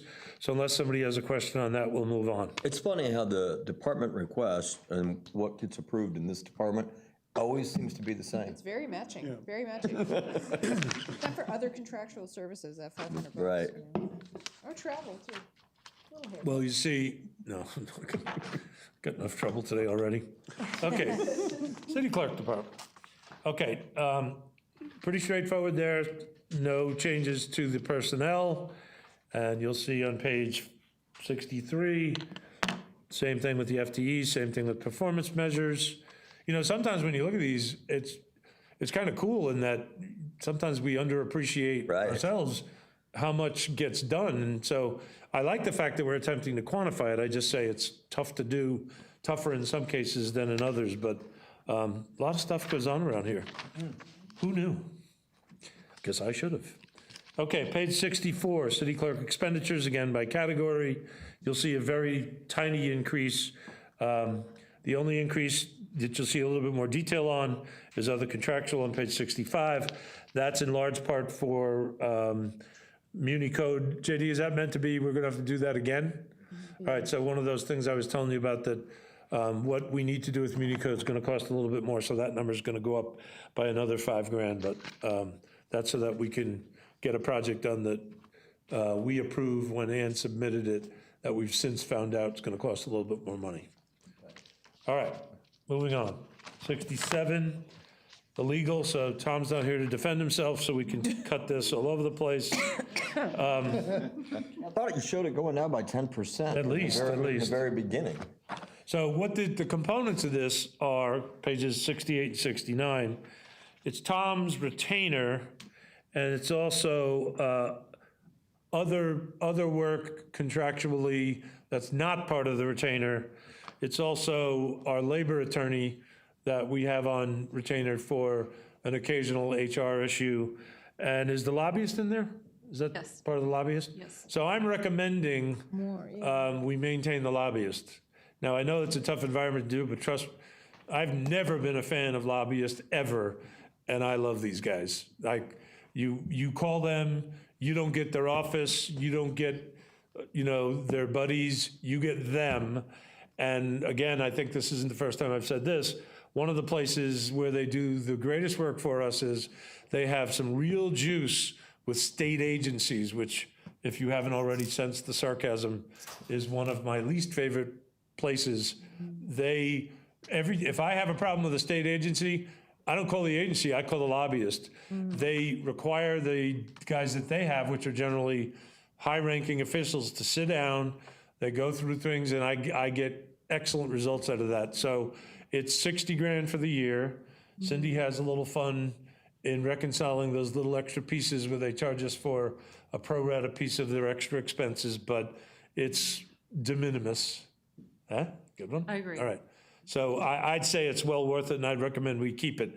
The reason it looks so much lower, I'm guessing, is did we have a chunk of money in there for the BMX suit that's no longer there? It's still there.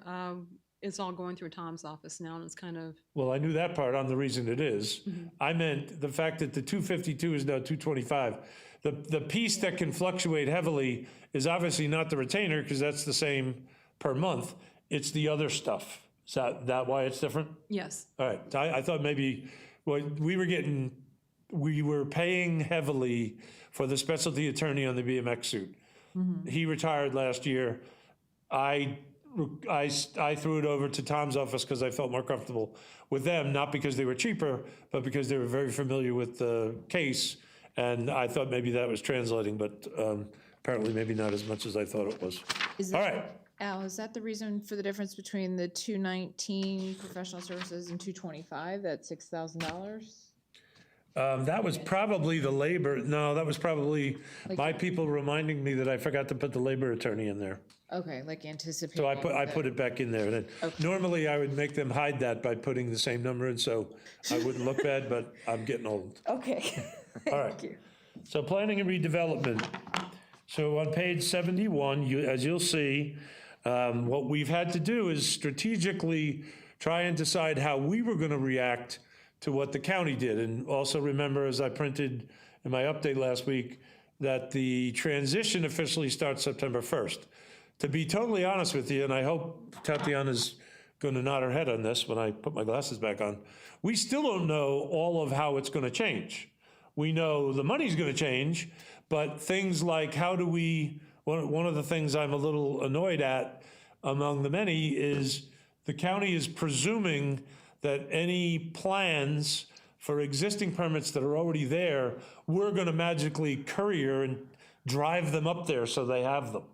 Now, truth of the matter is it'll probably 3 of them, but it annoys me that they assume they make a decision like this, that they're not going to agree to send somebody down to get them. So what we tried to do is say, well, how about we give them back to the applicant, make them do it? And they said, no, and that's probably appropriate. We don't want them to have the opportunity to doctor them. But it's like there are little things in the relationship that we still don't know how they're going to work out. This was based on our best guess as to how our personnel for the transition was going to be used. Remember also, Marie retired December 31st. Tatiana was promoted. Michelle retired in November. We have not replaced her, and we're not planning on it, partially because the CRA is going to expire. Part of her title and responsibilities were related to the CRA. So we weren't planning on replacing her because unless we magically get some kind of extension, CRA will be done in 2025 or 6. It's a 30-year thing, and that's a big guessing game as to which year it is, but it's one of those two. So that's why you'll see some changes in the personnel on that page. And beneath it are the performance measures. Again, tough to really figure out what to measure and tough to actually predict those things, but we'll do the best we can.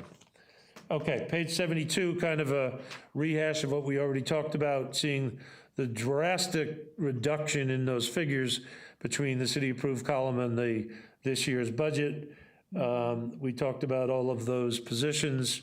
Page 73, the fewer personnel explains the detail to the personal services going down. I just want to touch quickly on the aid to government private agency figure here, which you'll see is 19 and 10.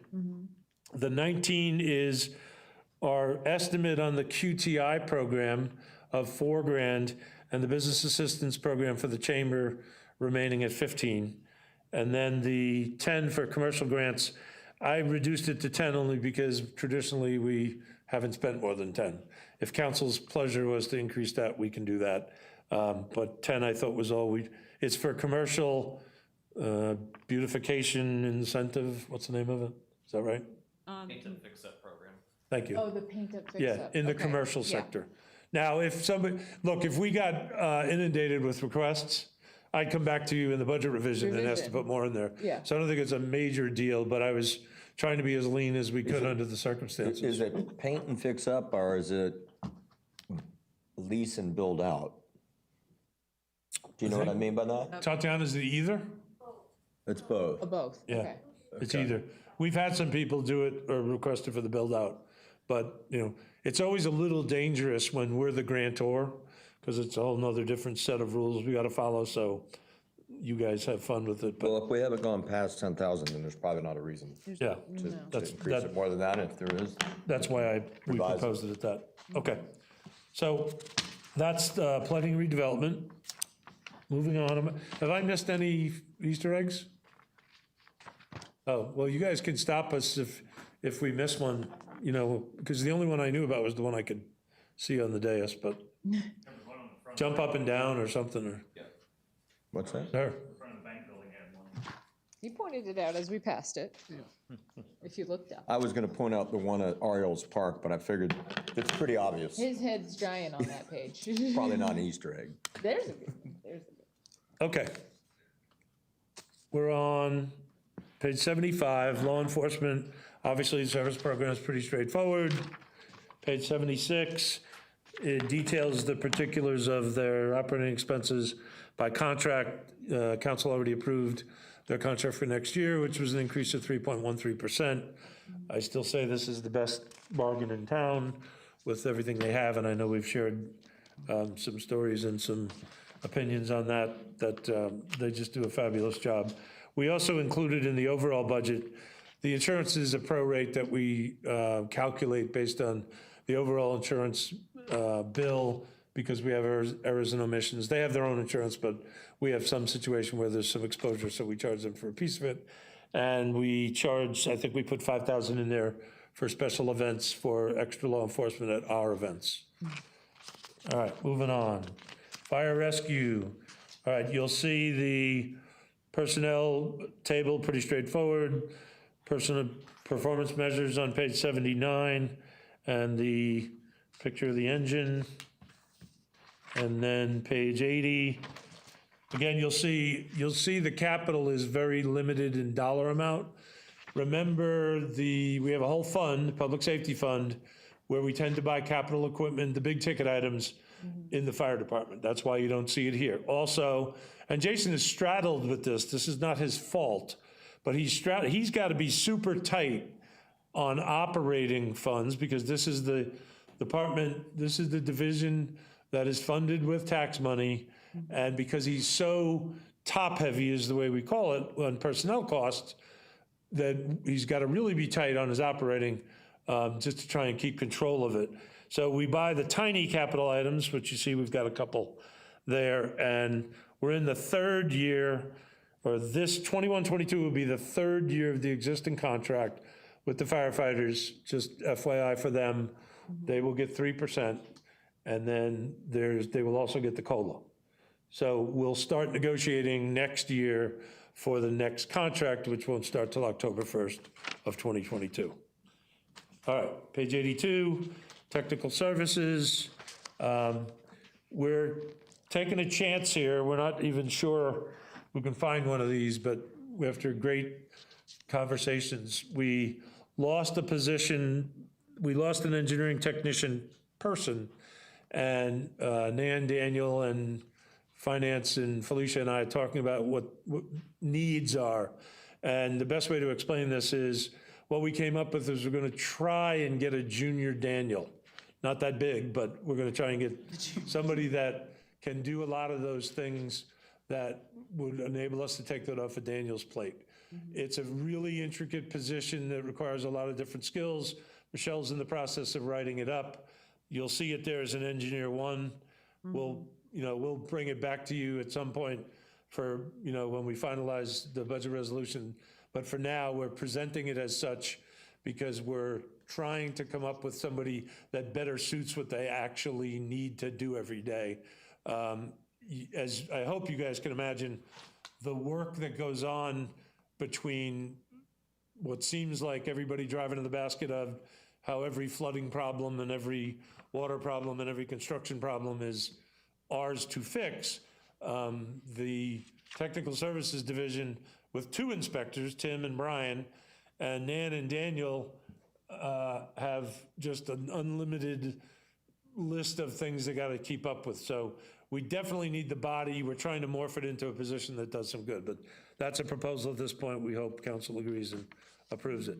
The other performance measures, only because you've heard some chatter probably about some of the issues we've had with right-of-way permits, was one we decided to try and measure. Who knows if that'll prove to be true or not, but we've uncovered a problem in Gull Air and some other areas where a lot of people have taken liberties with the right-of-way without permits. So maybe some of this will keep us a little bit more on top of that, simply because years ago, almost nobody here was a part of that. We're now trying to clean up issues involved with people doing things in the right-of-way without permission. All right, page 84, technical services, the expenditures by category. You see one capital item, not too expensive, and then the breakdown of the detail there between expenditures, up a little because the engineer position we're creating is a tiny bit more than the position it's replacing, so that your normal roughly 4 to 6% increase you would anticipate because of the COLA, the merit, and the extra for the lower paid people is going to be a little higher, so that makes sense. And then the total operating is down a little bit. Looks like some of the insurance. Now there's another piece. The insurance across the board is budgeted by finance, not by anybody's personal response. We do directly charge whatever we can identify, i.e. flood coverages for buildings and whatnot. But for general liability, errors and omissions, things like that, we put them all in a big pot, if you will, and depending on the percentage of the budget your division represents, you get a percentage of that bill. So those numbers tend to jump around a little bit. All right, moving on. Page 86, the streets division. All right, one of the things we talked about was where Charlie's salary was budgeted in this division as the Public Works Administrator, we're moving him to fleet. He's going to become fleet supervisor. So that took that FTE away. Mike Jaser was the stormwater supervisor, I forget what his title is, maintenance supervisor, I think. We're moving him here.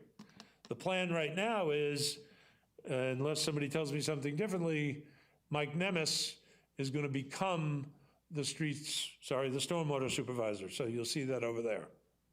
You're looking at me funny. No, he just got to apply, and his position is pretty much his. He'll do probation, but he's the right guy for the job. I didn't hear any of that, did anybody? We'll have to Yeah, apply for the. yeah, the answer is yes. It's all good. It's all good. You're the man. No, I think everybody loved what you said. We could hear you. All right, as long as they heard you, that's all that matters. All right, so the point was, back to the original concept, we want a division directly over each of, a supervisor over each of those 3 divisions, which this will accomplish, all right? So, also, we hired an administrative assistant last year part-time in order to serve as an admin to those field supervisors. She has done tremendous work. We love her, but she's overwhelmed. So we've asked her if she would consider going full-time. One of those changes is we're asking council to approve the change of that position from part-time to full-time. She's agreed that if it's approved, she'll do it. But she's been a real find for us, and I think definitely needed in Public Works. All right, moving on. So page 88. You'll see the categories. I'm not going to even try to explain what a retroreflectometer is, but if anybody wants to know, I know there's Public Works people back there that can tell you what it is. Anybody interested? I already found out at All the right. budget meeting, or at the city council meeting when they asked for it. Good, all right, that's good, because I wasn't even sure it was spelled right. All right, so you see, why they even do though this is general fund, a little bit more capital expense there, because we really do have a lot of things we need to accomplish here. Most specifically, and again, go back to the right-of-way issue, we're calling it we're calling it trip hazard elimination, a fancy technical word for sidewalk work because of some of the litigation things we've experienced. Now, remember, we do this two ways, because you'll see it in another place as well. We do it in general fund. This represents the money we spend when our guys do it. We replace one on Lafayette today, yesterday, whatever. If our guys are doing it, any expense gets charged here. If we outsource it, then it's generally a capital project and we charge it to a different fund. So this doesn't mean we're only doing $50,000 worth of sidewalk work. This means this is how much money we intend on spending for our guys to do it, because they've got plenty of other things to do as well. But obviously we can increase that if we need to. Okay, moving on, page 89, we kind of talked about the 50,000 in the improvements. The others are just tools to perform those with, and we talked about the personnel. Okay, 90 is the library. Pretty straightforward there. Sue's had an interesting pandemic experience Right. in terms of hours and everything. The big difference here for the library is we've been trying to limp along with the air conditioning and the roof, and we're getting killed, and we've got to do something about it. This is another unsexy one where we've got to fix that, and we're going to need a new roof on top of that. Now, in the capital budget, if you remember, I think we split it into 2 years, but this is just the tip of the iceberg. This is going to cost way more than 100 grand before we're done. And then on top of that, another whatever. That's pretty clever. All right, so the reason the capital there is so much higher this year is not even touching what we're gonna have to do with it next year, because the roof is gonna cost a lot more than that, but we gotta get the AC, to some acceptable level of service before we do anything else. All right, the personal services are about straightforward, up a little less than 5%. Total operating is up about 8%, but a lot of that is based on the same thing. She needs a lot of maintenance and repair stuff, and we just have to do it. There's no two ways about it. And we talked about the capital. So any questions on library? Why the haircut and books audiovisual? Wasn't it Beaverland who gave her 90? I saw it, Al. Sue- Does she want 90? Sue has been wonderful in her team approach to trying to keep this as lean as possible. Sure. Because I gave her 100 grand for AC, and it should have been way more than that. So Yeah. if council's desire, you talked to her, didn't you? No, she doesn't talk to anybody. If council's desire is to put it back, I'd be glad to put it back. She deserves it, but I asked her to take a haircut, and she was I'm grateful that she was willing to do that. Council's wishes? I'm looking for a signal. I do have a comment, and Yeah. it is something that, do I need to get some? Yeah, would you come up to If the you would, podium, that would be please? great. Thank you. One thing that we have experienced this year that I think will go into next year and some of our purchasing is that we haven't been spending hardly any of our money on DVDs or that collection at all, because nothing's been made. Right. So we really have, and I think that's gonna go into next year too, that we're just not gonna have the materials to purchase, because there's really nothing that's being put out for us to purchase Or for it's that going collection. direct to streaming. And also another thing that happened was, while we were closed down, a lot of people made the shift from books on CD to the downloadables. Down.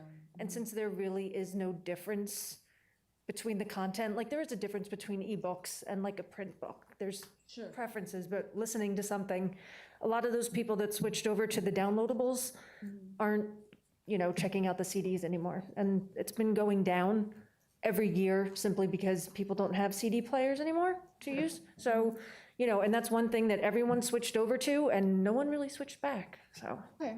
I Cool. was just Those kind are of two. making a mental note of those departments that took a haircut and, Yeah. and Yeah. operating to But kind you're of remember comfortable where with they were what's at. presented before us, Yeah, right? I mean, we've started not spending as much on DVDs at all because there's nothing to buy, and I think Gotcha. that's gonna continue next year anyway. All right, very good. Thank you for that clarification, You'll Susan. also see some evidence of that if you look at the year-to-date column. That's actually not an amount expensed already, but it's encumbered. So to confirm Sue's point, that generally means that's what she probably expects to pay and the total of what has been encumbered, which is significantly less than the 90 and a little bit less than the 85. Makes sense. It still bothers me to this day when I look at the payable edits to see the description on some of our purchases, adult videos. Next page. What we're I doing got is- one quick question. Councilmember. I have one quick question. How old is that roof? Well, the building was 07, right? 07? So it's 13, 14 years I old. remember going to the ribbon cutting for that. I can't believe it was that long ago. Well, unfortunately, and this is a whole nother soapbox, which I won't get on. Some of the design work on the firefighters have gone 2 years without AC. Yeah. Which didn't necessarily get better when we did attack it. But if you just, thank God for Coppola. Coppola's an AC guy, and he goes up there and saves us all kind of money just to get something to limp along. And he discovers, and that was built in '03, that the design of the whole system should have never happened. You couldn't even get access to the cabinet because it was tucked up against the wall of the building. So some of the stuff we've encountered over the years is just biting us. And I'm sorry, I've had more than one person tell me, with apologies to all the AC people in the world, AC is built to break. It's a economic driver that's done on purpose. The kind of way the cheap cars, they give you a great service for a year and then they fall apart. We're getting crushed, but I think everybody else is too. I could justify, if we had enough capital, I could justify a staff person. The only problem is I couldn't pay a staff person what he could make in his own truck and shop. There's enough work. I mean, he'd be busy all the time. And Coppola has saved us thousands and thousands of dollars. Yep. But the projects are too big. But the roof's old. Thank you. Yeah. All right, so we're on parks. Only comment I wanted to make here, other than this picture's cute. I don't know, is that anybody we know? Anybody's kid? Sorry. It's a beautiful little girl, I think. Cute kid. The, here, pages 94 and 95, I just did want to mention, and it ties into our personnel proposals, is that we have encouraged or encountered a labor shortage, specifically for maintenance operators, which existed before the pandemic to a degree, and to a large degree, we assume it was because of price. We still have it. And there is a few other positions where we have it, but the place in my outside life where I've seen it is restaurants, where you see people won't work, so you get a restaurant's not full and you got a 30-minute wait. People are not working. For us, it's maintenance operators. There's a few other we're starting to suffer from. We have it. Everybody suffers from it to varying degrees. Is $15 an hour going to solve that? I don't know. Couldn't hurt.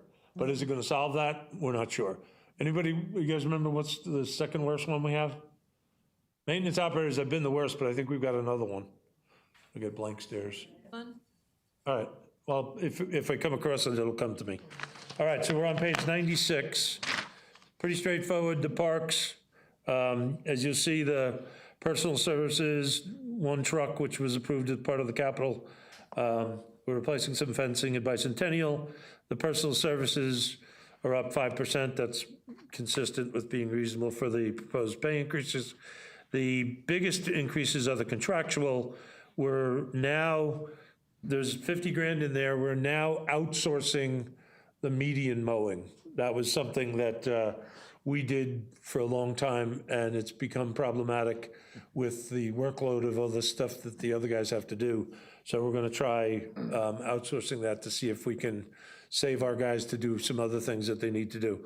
And then there's also some tree removal and tree trimming money in there as well. We have a tree program now, so we're spending a lot more time, money, and effort taking advantage of Alexis's skills to stay on top of trees, especially in the downtown area.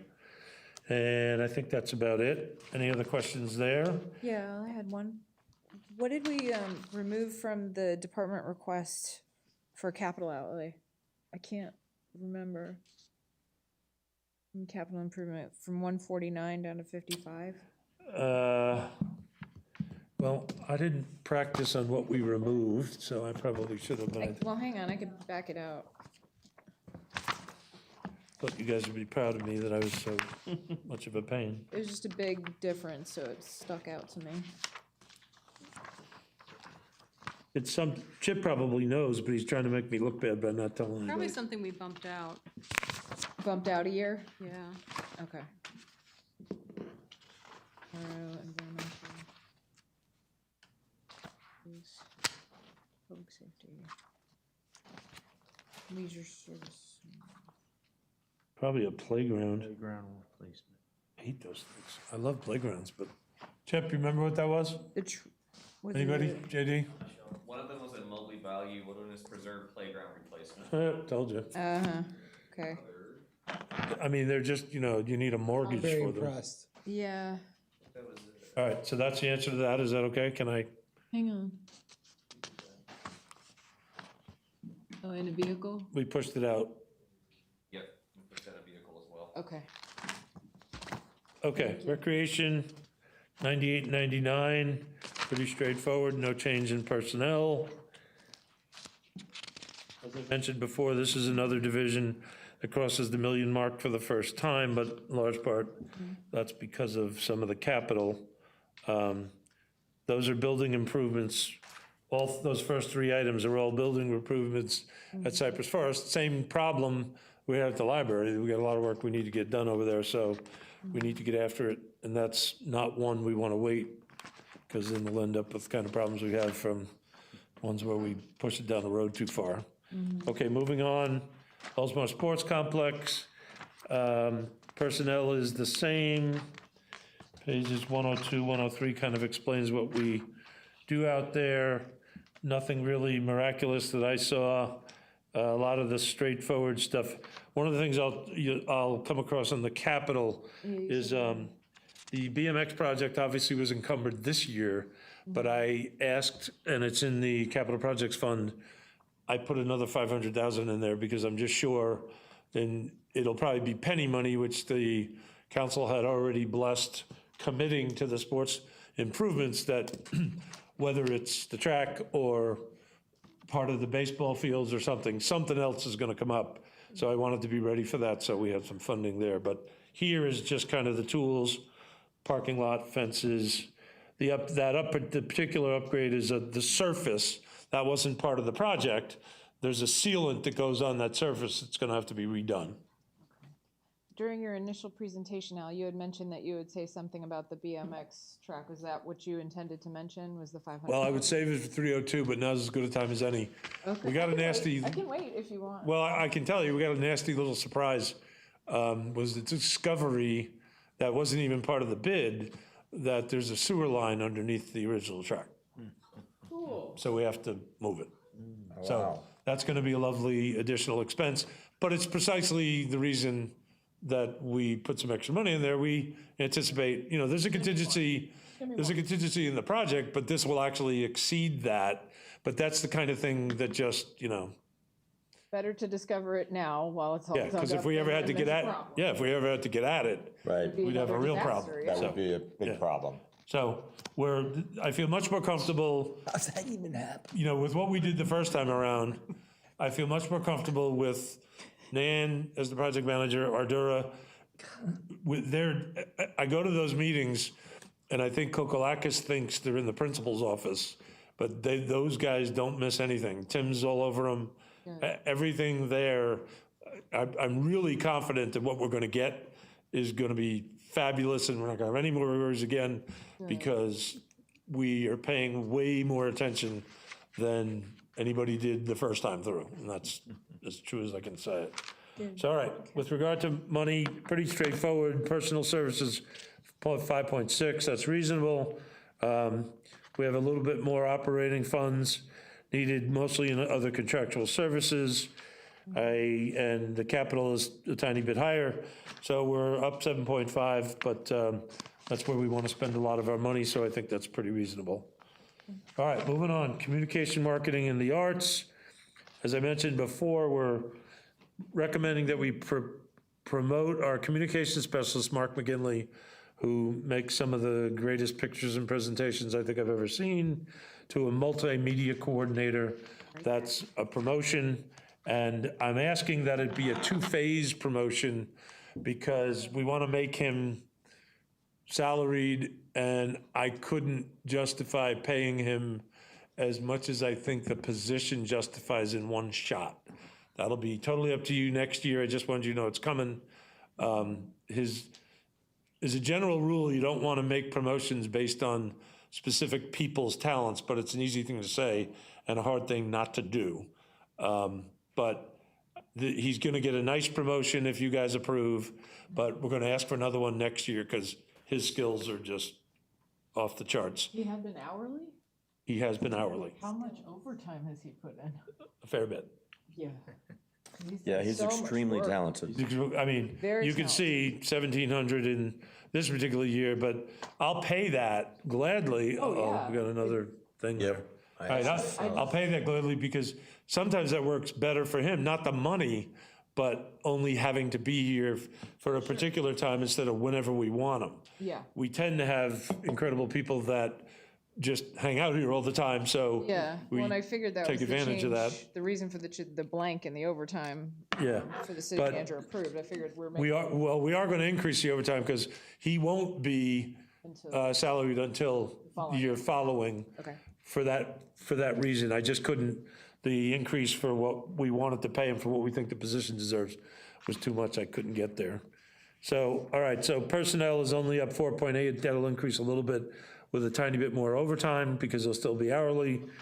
Then the operating is up 5.8. You can see we put the art and public places money back in. Good. There is nothing in the art and public places fund. When we built the wings, not me personally, the particulars were, we had 29 grand over the course of a number of years that was in the art and public places fund. That's long gone, that was more than spent there. But we understand and feel for council, there'll be a commitment towards another one or more to it.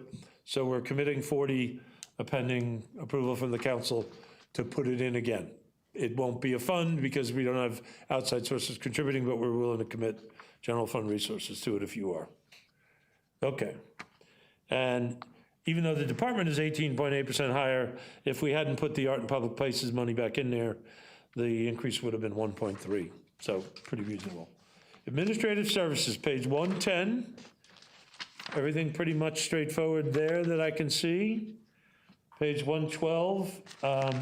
If anybody was interested in wondering, since IT is part of this, most of our cybersecurity improvement money has been spent or encumbered this year. So the reason you're not seeing all kinds of things in the capital outlay for administrative services related to IT is we're already on it. We're already spending those dollars. There's more to do, and in some cases it'll be directly expensed to a different fund, but for IT stuff, a lot of that stuff is already underway. Okay, page 113, the personnel is pretty much straightforward, up 4.5. The only one I wanted to mention was in communication services, that dynamic increase of about 20 grand is, we've long been threatening to finish total redundancy on the fiber. And we've got the money in there this year to do it. What happens is we're about 98 to 99% on as far as our purchased internet pipe. It's reliable. But when somebody clips it, a contractor or whatever, we're down until it's fixed. So with total redundancy, it might, through the IP provider, it might be quicker to allow them to go the other way. If something gets clipped here, they can go the other way. Not saying we'll never be down again, but it's about 20 grand. It's, in my opinion, worth it to be that extra touch reliable. That's what we're shooting for there. All right. Any other questions? 114, we got fleet. You see Charlie's position on 115. In case anybody hasn't seen it, the lower right-hand page of 115, that's actually a picture of the sandbag thing. Yeah. Which is kind of cool. And then to the left is that 49 RE Olds fire truck, which to me, that points to one of our problems, that being storage and maintenance of all the Oldsmobiles we have. But that's a garage at MSC. that we have a few cars in there that have to be in there in order to protect them, so it's kind of tough to do. Well, next time, the chief needs a new truck, why don't we just bust that out? Well, I've seen them double clutch, which is, the clutch on that thing is pretty interesting, so it would take some lessons. Performance issues. Performance measures will take a hit. And then that picture on the upper left, I don't know who those people are, but they look happy. Apparently have They not can't be many here. shirts. All right, moving on. Fleet expenses, pretty straightforward. As I said, personnel's up because we moved Charlie's position over there. The operating is dead tight, and we have a tiny bit for a couple of tools in capital. So we can move on unless there's any questions. Facilities, or as they refer to themselves after they won their last award, from zeros to heroes. That's what they refer to themselves as. They do a fabulous job. We absolutely and unfairly give them all kinds of side jobs to do. And Alexis and Chip, they have a log of things they need to get done between regular maintenance and new projects. And of course, if something comes from above, they're expected to drop whatever they're supposed to be doing in favor of doing one of these other things. And I always feel bad about it, not bad enough not to do it, but I feel bad about it. And they are incredible in terms of their skill set and their willingness, and we owe them a great deal for what they do get done. So the particular budget there is pretty straightforward. You'll see the overall department division is down largely because the capital is way down. I think we had a large capital projects in the building capital outlay for this year. So we're pretty straightforward there, but we appreciate all that they do. And then in the real finish to general fund, if you go to page 123, and I'm really hesitate to do this. Is there another Ari Olds thing in there? Oh, look up in the office, Well, that wasn't why I was hesitating. Where is it? in the top left, in the window. Really creepy. That's just creepy. It is a little creepy. Window, what are you talking about? Right here. Oh, I'm on page 115. I'm on 123. Where are you? 119. He's been standing over your shoulder this whole time. In my window. He's a lot skinnier than me. All right. So 123 is where I was. The interfund transfers we talked about before are general fund dollars or resources that we are committing elsewhere, one of which is an automatic every year that we reinstated. It's 1/10 of a mil, purpose being it's actually taken out of the ad valorem levy, and it's sent to the public safety fund for major capital items. We'll talk about that in a couple minutes when we get to that fund. That's projected this year, upcoming to be $155,000. The other one is a transfer to the Harbor Palms debt service for next year, which is a lot more, $316,980. So that's the total of $471,980 out of general fund into two other places. One automatically every year. The second one will be automatically probably every year until it's paid off. 2033. 33, So that both of those will be recurring for quite a few years ahead. Got it. All right. The reserve, this is an interesting one, and I'm hoping to address anybody who's nervous about this. In traditional sense, most people call this the rainy day fund. Now, the rainy day fund in the real world is nothing more than a budget balancer. Now, I maintain that to you'll hear 1 month's operating expenses, 2 months operating expenses, 10% of the budget, blah, blah, blah. So this doesn't look like a boatload of money. If you look in years past, it's less than it has been. It's more than it was this year, but it can be, depending on what council wants it to be, much higher. The key feature here is we have the cash. The cash is the most important part of what you need here. So if the council wanted to make that $1 million that everybody could feel good about themselves, we can do that. But the only other way to do that, to keep the budget balance, would be to cut $634,440 out of expenses, or to increase that appropriated reserve thing I was telling about, which is more cash. So I'm maintaining or asking council's indulgence to say, trust me on this one. We do hit this. We alter this with budget revisions on occasion. We spend some of it, but we're not in jeopardy of not having funds if a major emergency hit. And that's politically what a lot of public agencies do. Now, I can get too deep into the difference between the appropriated reserve and the contingency reserve, but for now, I'd say I'm satisfied with this and recommend this is the right number. Gives us a balanced budget. Remember that the appropriated reserve is 2 million. So if somebody used a terminology that explained what that really meant, I'd be impressed, but I don't want to go there right now. Just means we're taking $2 million in cash that we know we have, and we're using that to appropriate, to balance this budget, of which we're ready to spend $365,000 of emergencies any way we need to. Anybody want to go deeper than that? No, yeah, we have the cash on hand. I mean, we get it. We get it. Yeah, and there is another thought to this, that if you look at the legislature over the years, when they start to look at cities who are overfunded, that was the reason they came out, if you'll recall, and they forced a reduction in the millage rate. Yes. That 1 year. And so maybe, I don't know, maybe it's time that in the future we look at the terminology that's in there now. I don't know. But It's smart to have cash, especially in the event of a natural disaster, which we saw as recently as a year or two ago. We might need to pay upfront costs before being reimbursed. Well, also remember, you're protected by what we call the general fund balance reserve policy. The 15. Means every year, once we're closed, we don't usually know the number until we're closed and the audit work is complete, which can be March. There's a calculation that says 15% of the subsequent year's expenditures in the general fund have to be available in undefined fund balance, or whatever we call it this week.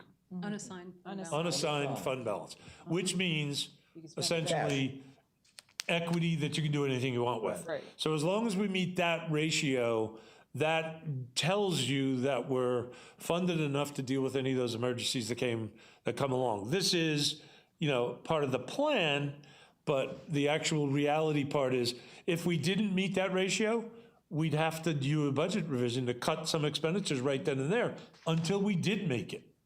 We've never had that problem, but that could happen.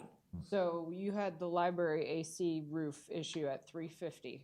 This is 365. You're saying it's if in an insane scenario, it completely failed and we had to pay cash for it tomorrow. I wouldn't do it this way, but yes, we have plenty of cash to do that. That would come out of the general fund reserve, or have come out of Well, this? it would be our choice. Okay. If we wanted penny money to pay for it, we could charge it to capital projects. Okay. If we charge it to general fund, we could say, we're going to increase the appropriated reserve, which is the same thing as using more cash. When we do budget revisions, we prefer to hit this first, because the other one is a presumption about how much profit you have. And I hate that, because, like I said, in the middle of the year, you don't know how much profit you have, because we've been around for a long time. It's an amount of cash that we know we have, so we don't have the problem. But when she and I took over after Marnie retired, Bruce used to like to increase appropriated reserve. We didn't. We preferred to adjust the contingency reserve down, because that was reducing an expense to fund something else you were going to pay for, you were going to use somewhere else. Leave the appropriated reserve. But you could do it either way. Yeah, you could do it either way. Okay. Quiz later. Take notes. Are you happy? I'm good. I'm good. happy. Thank you. Okay, we're moving right along. Page 130, I don't know whose child that is. Who is that? Do we know? Barbara's niece. Aw. Another cutie. 131, okay, here are the special revenue funds. We should be able to move pretty good on these. Here's the first one. I think we should skip this. Okay, this is the Public Safety Impact Fund. You've heard me say, every year we take 1/10 of a mil, we transfer it to the Public Safety Fund for fire capital expenditures, and then Jason tries to spend it. Now, we did say, as part of the capital budget, the capital program budget, that at some point, with all this growth, they're gonna need a bigger aerial, a bigger ladder. Right. Which is gonna cost a fortune. Of course, he wanted to buy it as soon as we gave him the money. I said, save your pennies, which he was gracious enough to agree with. He's not smiling under there, I can promise you. The particulars of it were, I wasn't gonna let him buy it until we had the money to pay for it.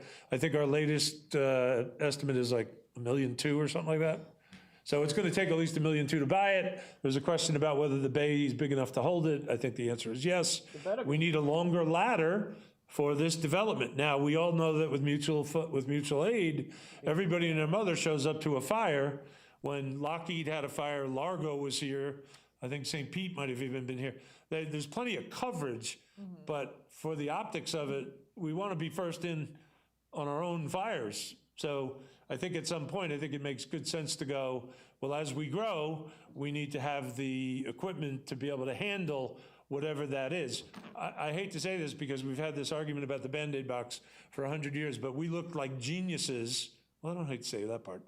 When there was 1 year when the county was considering bailing on the renewal of the AMR contract, the Paramedics Plus. What do we got? Sunstar, thank you. Sunstar.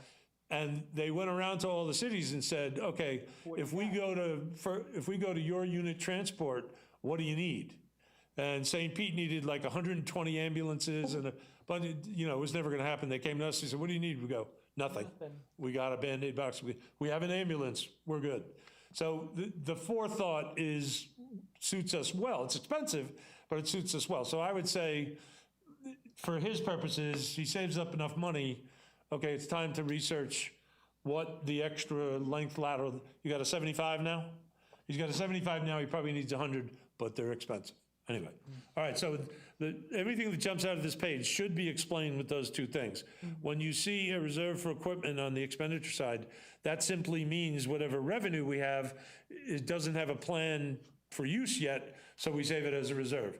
Okay. To that point, that'll be part of what we're saving for the new aerial. All right, moving on. Parkland Dedication, heavily scientific formula in the code about new construction, either paying a fee or donating a piece of land. It tends to be all over the map.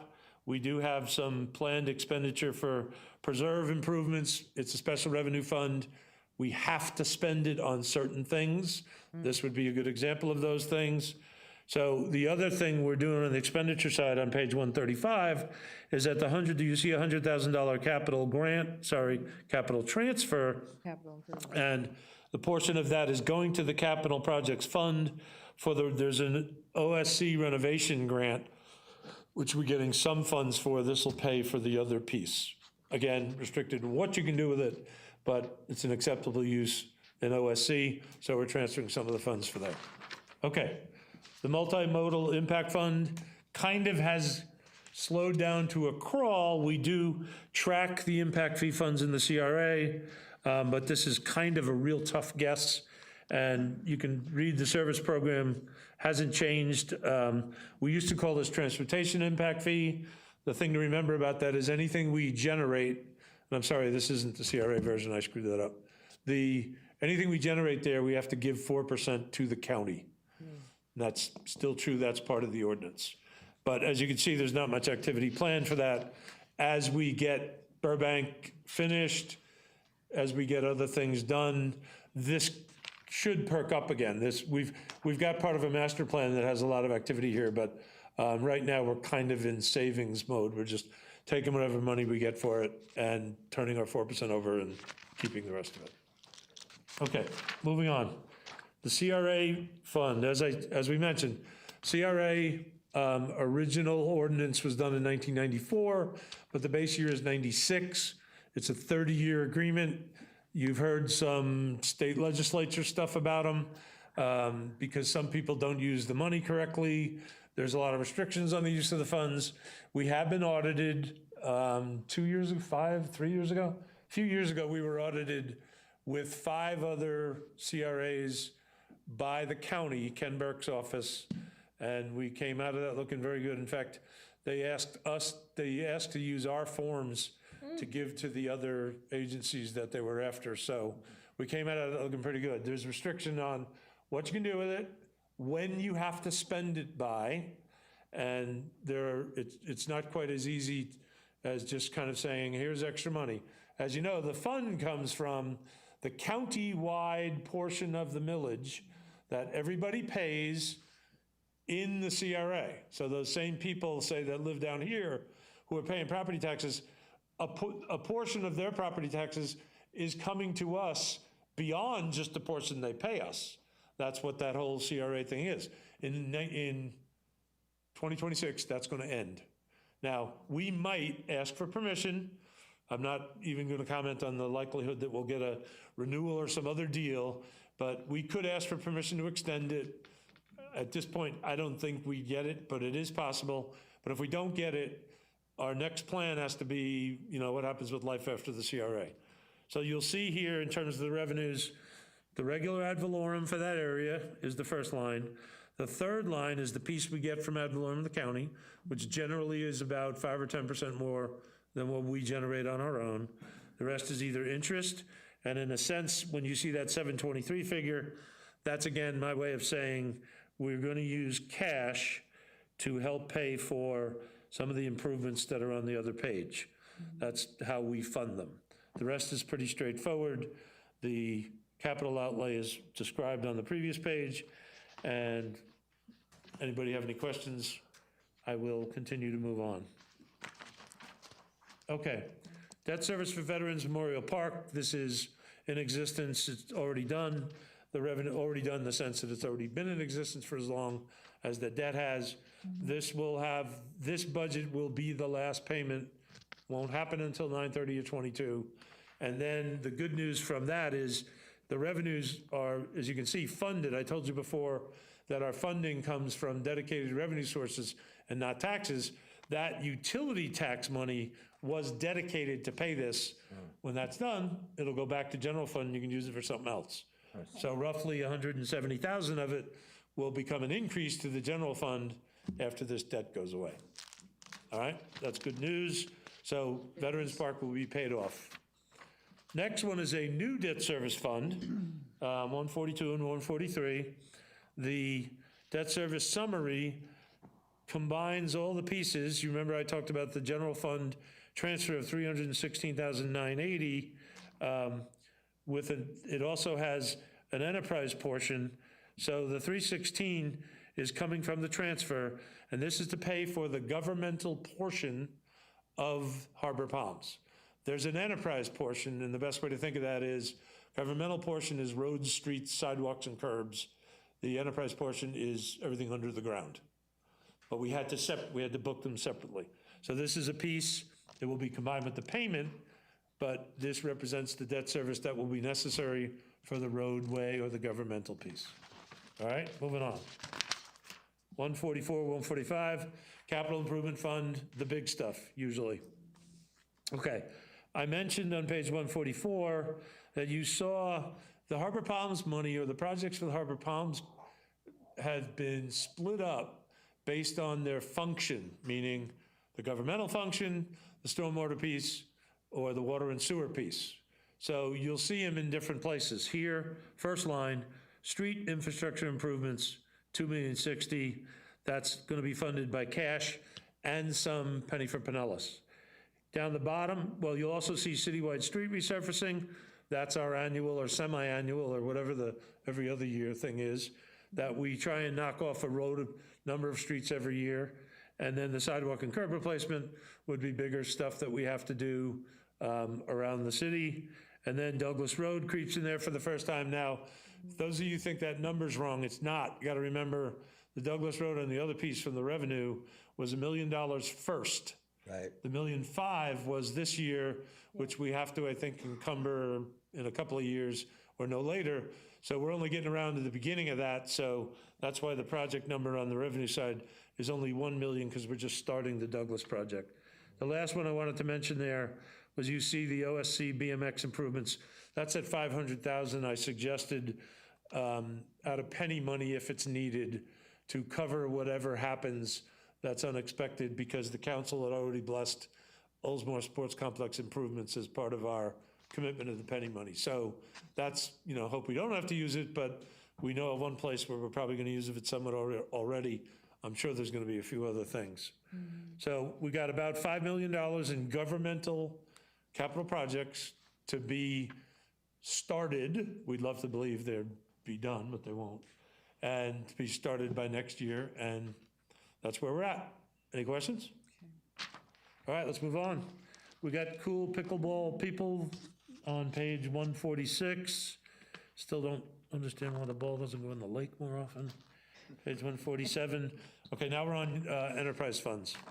Enterprise funds, as we talked about before, are funded by generally user rates. Your rates are supposed to be your primary funding source. It's not a crime if they're not predominant, but generally speaking, the same way the theory about funding general fund is by taxes.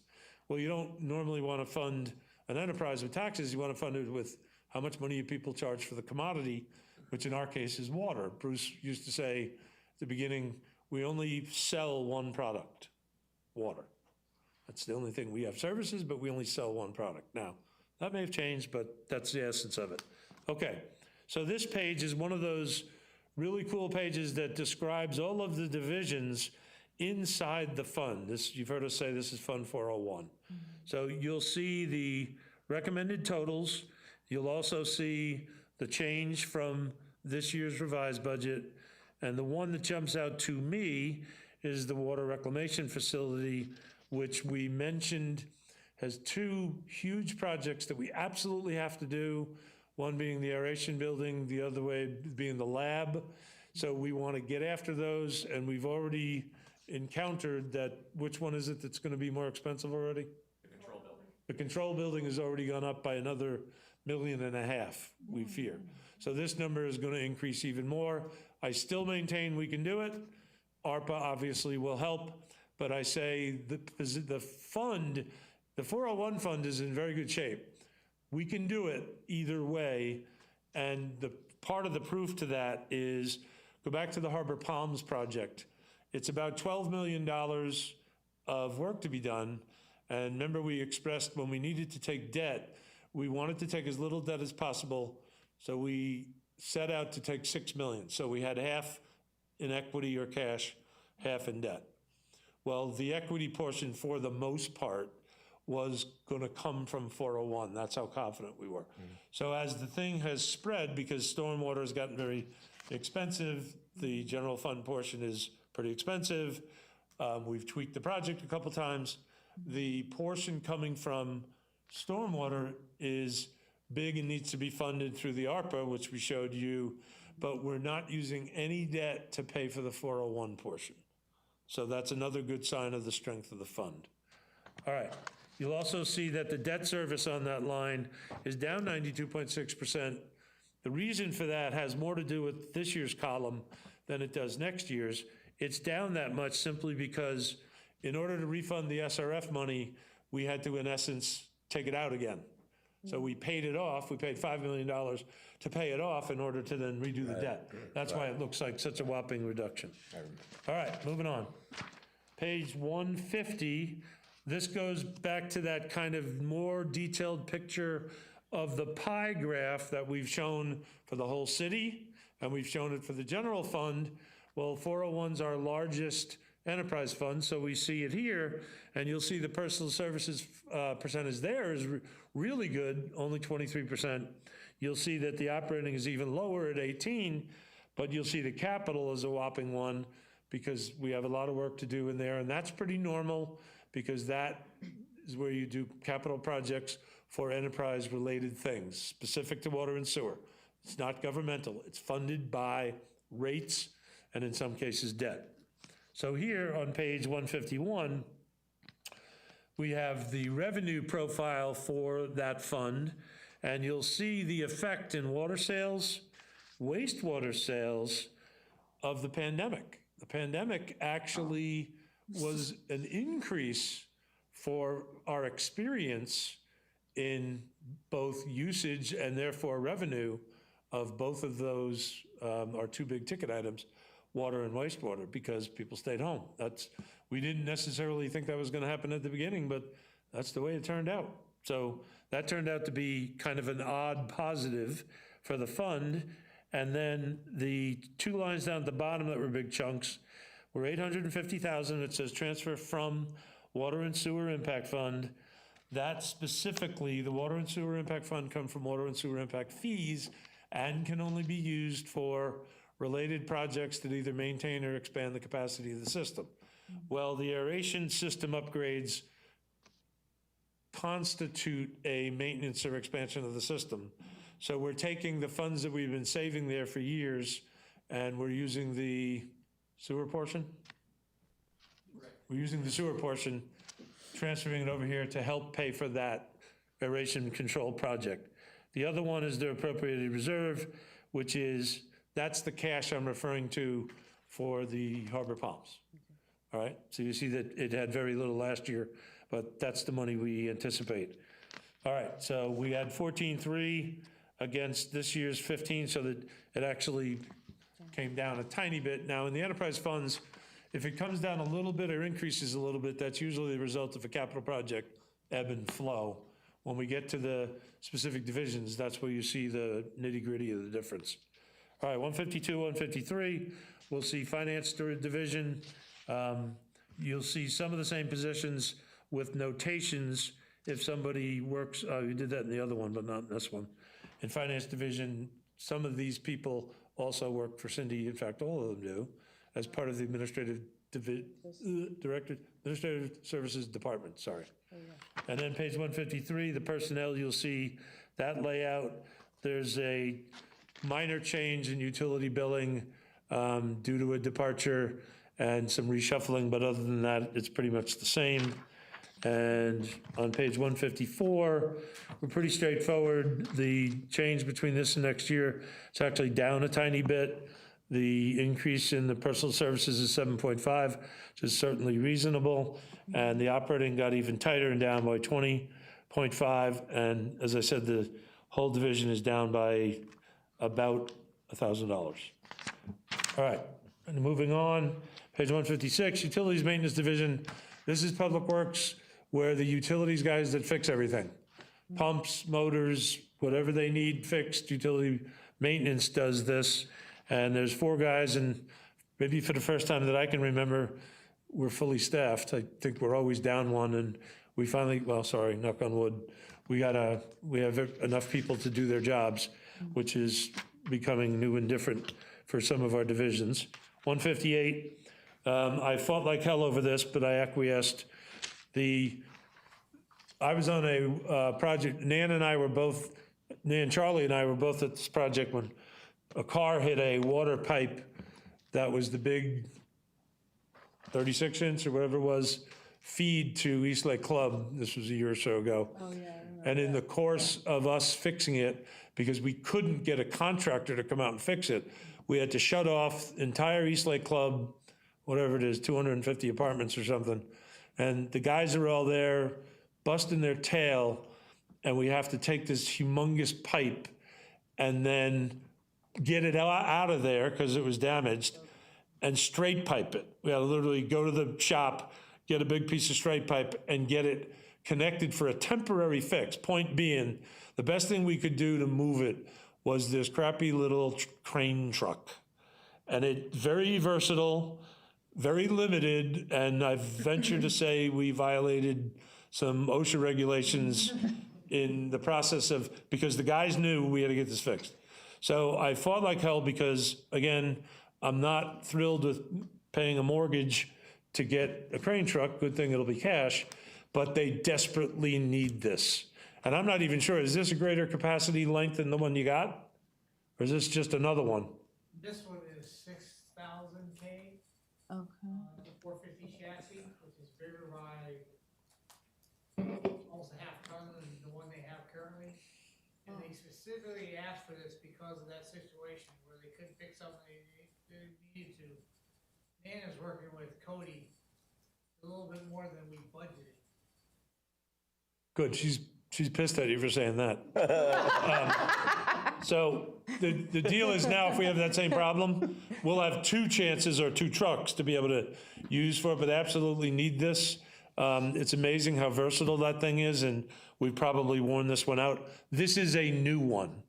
like I said, not thrilled with the price, but we absolutely have to have it. So on 159, most of the increase, the personnel and operating are very reasonable, is because of the cost of the crane truck. All right, so let's move on to D and C. D and C, we used to call the water division. Now we kind of separate it more by function, since utilities maintenance is fixing everything. D and C is the lines, anything to do with the lines. You'll see all of these guys in the hole every time we get somebody clipping something, but we have different functions. Now, we're trying something here, and I don't know if it's gonna fly, but if council approves it. I mentioned before, one of the things we did with outsourcing some of the median mowing, adding what we're calling a field operations assistant. It's kind of a jack of all trades, because we find sometimes with stuff we have to do, we have to leave somebody in the office, or we don't have enough guys in the field. And certainly we could use 5 of these guys, but partially because of the labor shortage in the fee, and the thought that a lot of our people, and rightfully so, and I think this is a good thing, stick around for a while and then they go, I can't make any more money here. But they could, if they took, because we pay for the certification, we pay for the school, they could get certified in water, they could get certified in wastewater, and we make that available to them. But we cause a problem for ourselves, because sometimes we're short on people to attack certain things, and we needed kind of a jack of all trades.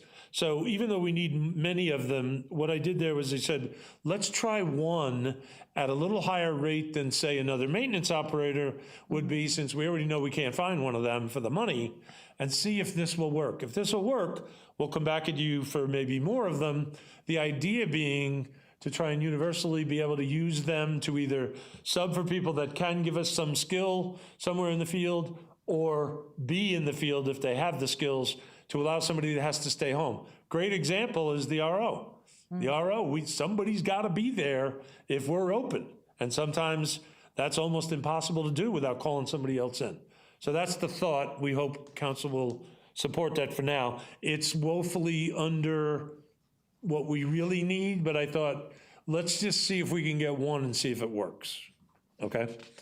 All right, so D and C, the actual numbers, you'll see on page 162, the water palms, the harbor palms water main replacement, that piece I was talking about for $1.010 million, we're paying for that in cash. There's quite a bit of other capital stuff there, which we went over in the capital budget workshop. The personnel stuff is a tiny bit higher because of that added position. Sorry, tiny bit higher than normal because of that position. And the expense allocation, I mentioned that in the miscellaneous category of revenues in the general fund. That's our calculation, it's kind of an academic formula, for what we're charging this division for services rendered to it by the general fund. You'll see it in a couple of other places as well. As you can see, capital is a little bit more, but it's very, very expensive. So the grand total is a little bit over $3 million. Now we're gonna get to the big hitters, which is page 184 and 185, the WRF in the Water Reclamation Division.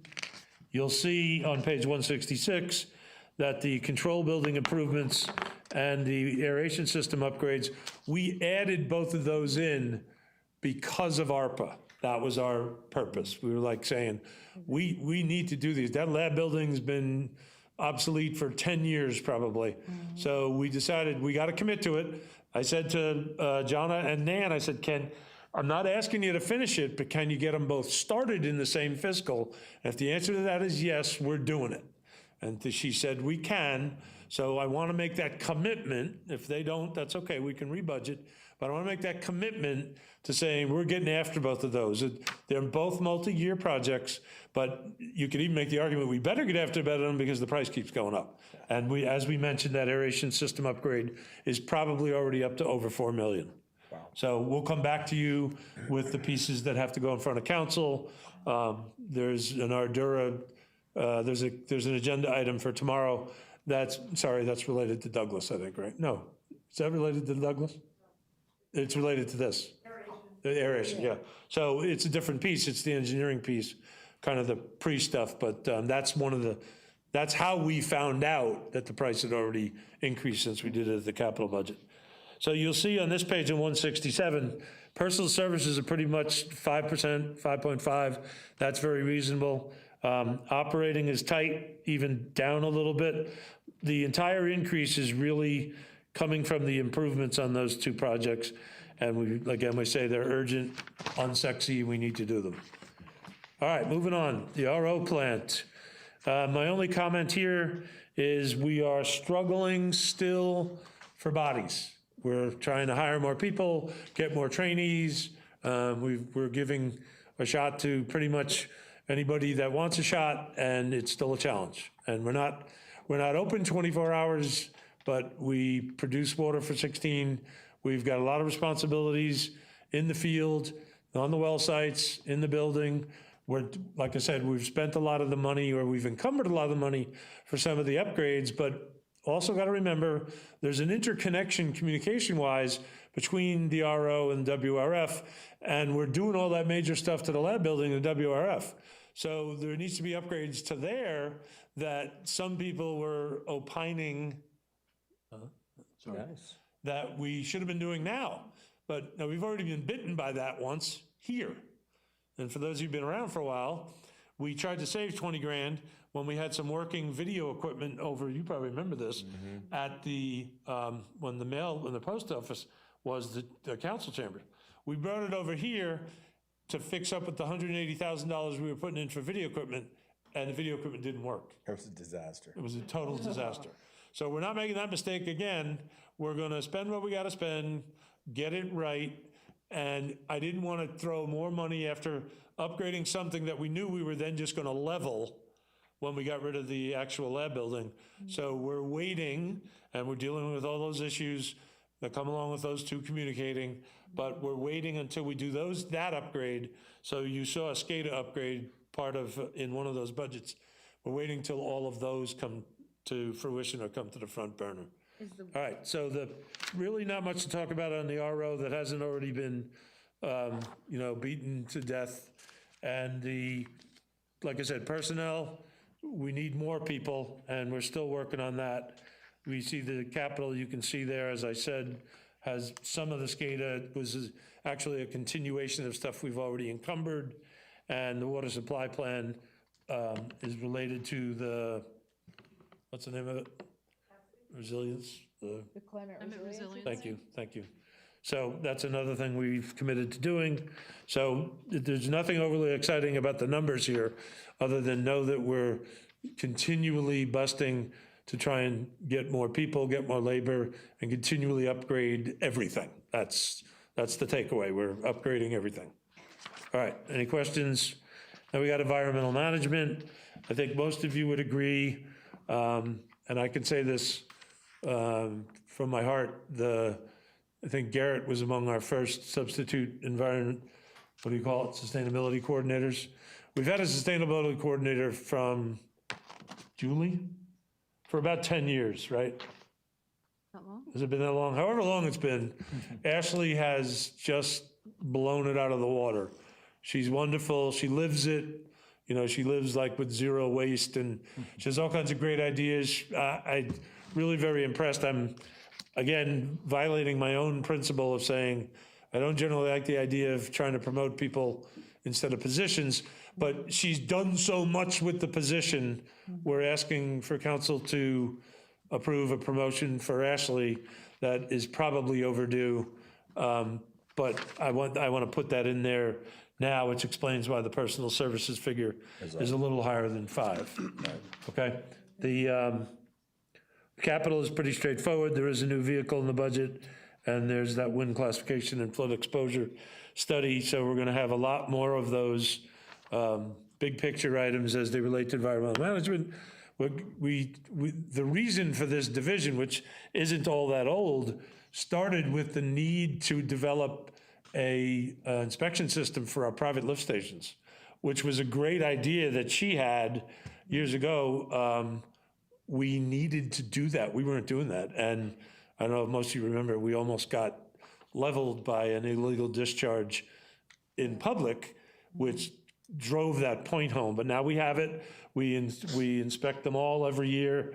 That's not a perfect system. We inspect them, every one of them we can every year, but it's ongoing. We have a person that does nothing but pay attention to that. So this division, I think, is money very well spent, even though it's not that old. You'll see like I said, the personal services is a little higher than 5 because of what I'm asking for Ashley for the promotion.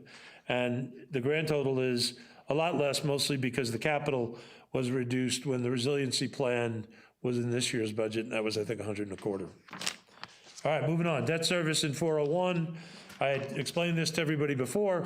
This is the SRF refi, nothing else. No HP, nothing related to Harbor Palms. This is the magic that is the remaining payments we have to make because we refied the SRF loans, of which there were 3. And we even paid them down a little at that point. So very good use of the money. We can afford that easily. It'll final maturity 2032. All right, the Water and Sewer Operating Fund, reserves and transfers. This is kind of like the the reserves and general fund, a little bit different.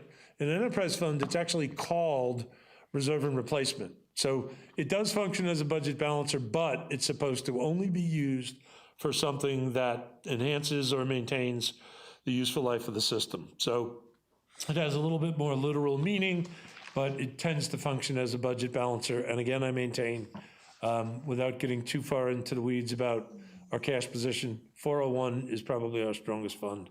So we're doing fine. Okay, Water and Sewer Impact Fund. I expressed to you that we used some of that money. You see that 850,000. So you can see how it flows in the budget. It sat in cash in this fund because it was restricted by the paragraphs you'll see on 180. We found a use for it. We need to use it for one of those projects. So the way it flows is you got to recognize it as appropriate reserve, which functions as a revenue in the fund. Then you recognize it as an expense, transfer to where it's going, and you saw it as a revenue on the incoming side on Fund 401, where it's going to be used to help pay for that project. Okay? So it's restricted, but now we're using some of it. We had it, we were saving it in cash. Stormwater. So our next one, page 182. The director, the lineup is pretty much the exact same. The only thing I say is, like, we were taking one of the guys that was already here, and we are planning on making him the direct supervisor. So there'll be a supervisor of each field division. We're not hiring him from the outside, at least at this point. We're using the ones that we already have. So Charlie will be over the fleet, and the other 2 guys will be 1 streets, 1 stormwater. As you can tell, the funding is different because stormwater is an enterprise fund, so funded by user rates, which citizens pay. And you see a whopping couple things on the revenue side on page 184. No rate increase. We were studying before ARPA came along a rate increase of probably $1, and we were thinking we needed that largely because we knew we needed to generate enough money to pay the debt service on the stormwater portion of the Harbor Palms project. In other words, you're making stormwater work, you got to pay for it with stormwater money. So if you look at the CAFR each year, up until about the last 2 years, the stormwater fund operates about break even, which in the pure theory is good. Means you're charging the right rate because you don't make money, you don't lose money. Now, we've made a little money in the last couple of years. We did some consulting work that led to some refining our billings, making them more accurate. That paid off. Now, we knew we had to generate about $200,000 in debt service to pay for the stormwater portion of the Harbor Palms Fund. Along comes the ARPA money, which makes that a whole lot easier. You'll see that as a revenue that says federal grant ARPA. That's projected to be a large chunk, the 3.7 minus that 300,000 that you saw in that that spreadsheet before. That's dedicated or going to be dedicated towards doing projects in stormwater. Part of that would be the Harbor Palms drainage improvements, and then the, I think related to Douglas, is that the other one? Mm-hmm. Yeah, the other one is Douglas, the drainage portion of Douglas. Okay, so that's kind of what that's going to be earmarked for. Because of that, no rate increase. Good news. The other page on 185, really, you saw my comment about the debt service, which is now worked in here, because we now are going to make our first payment on that debt service loan that we took for the project. 211. So we needed 200,000 extra dollars in stormwater to make that payment. We now have that because of the ARPA money, so we didn't have to generate a rate increase to get it, all right? So moving on, last and certainly not least, the big solid waste fund, page 188, pretty straightforward, no capital assets, we don't own any of the trucks, we hire a hauler, and the particulars are that our commercial activity tends to increase no matter what we do.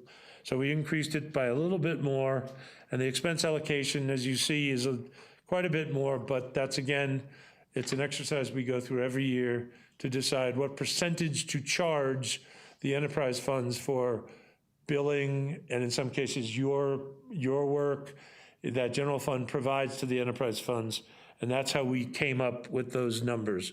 The reality of what that's gonna look like next year totally depends. We didn't need a rate increase because the rate that was bid was so good. I'm glad to say I was wrong, but if you saw what Republic bid, I wasn't wrong. Right. It's just a matter of, are they buying the business? We'll find out. But we're cautiously optimistic that that's what will be, and will be good, and we'll see what happens from there. Mayor? I think I'm done. Any questions?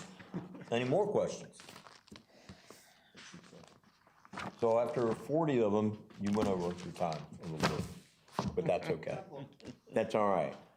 All right, if there aren't any questions, the chair will entertain a motion to adjourn. So moved. I have a motion, do I have a second? A motion second? We're adjourned. Great job, Al, thank you. Good job, sir. Good work.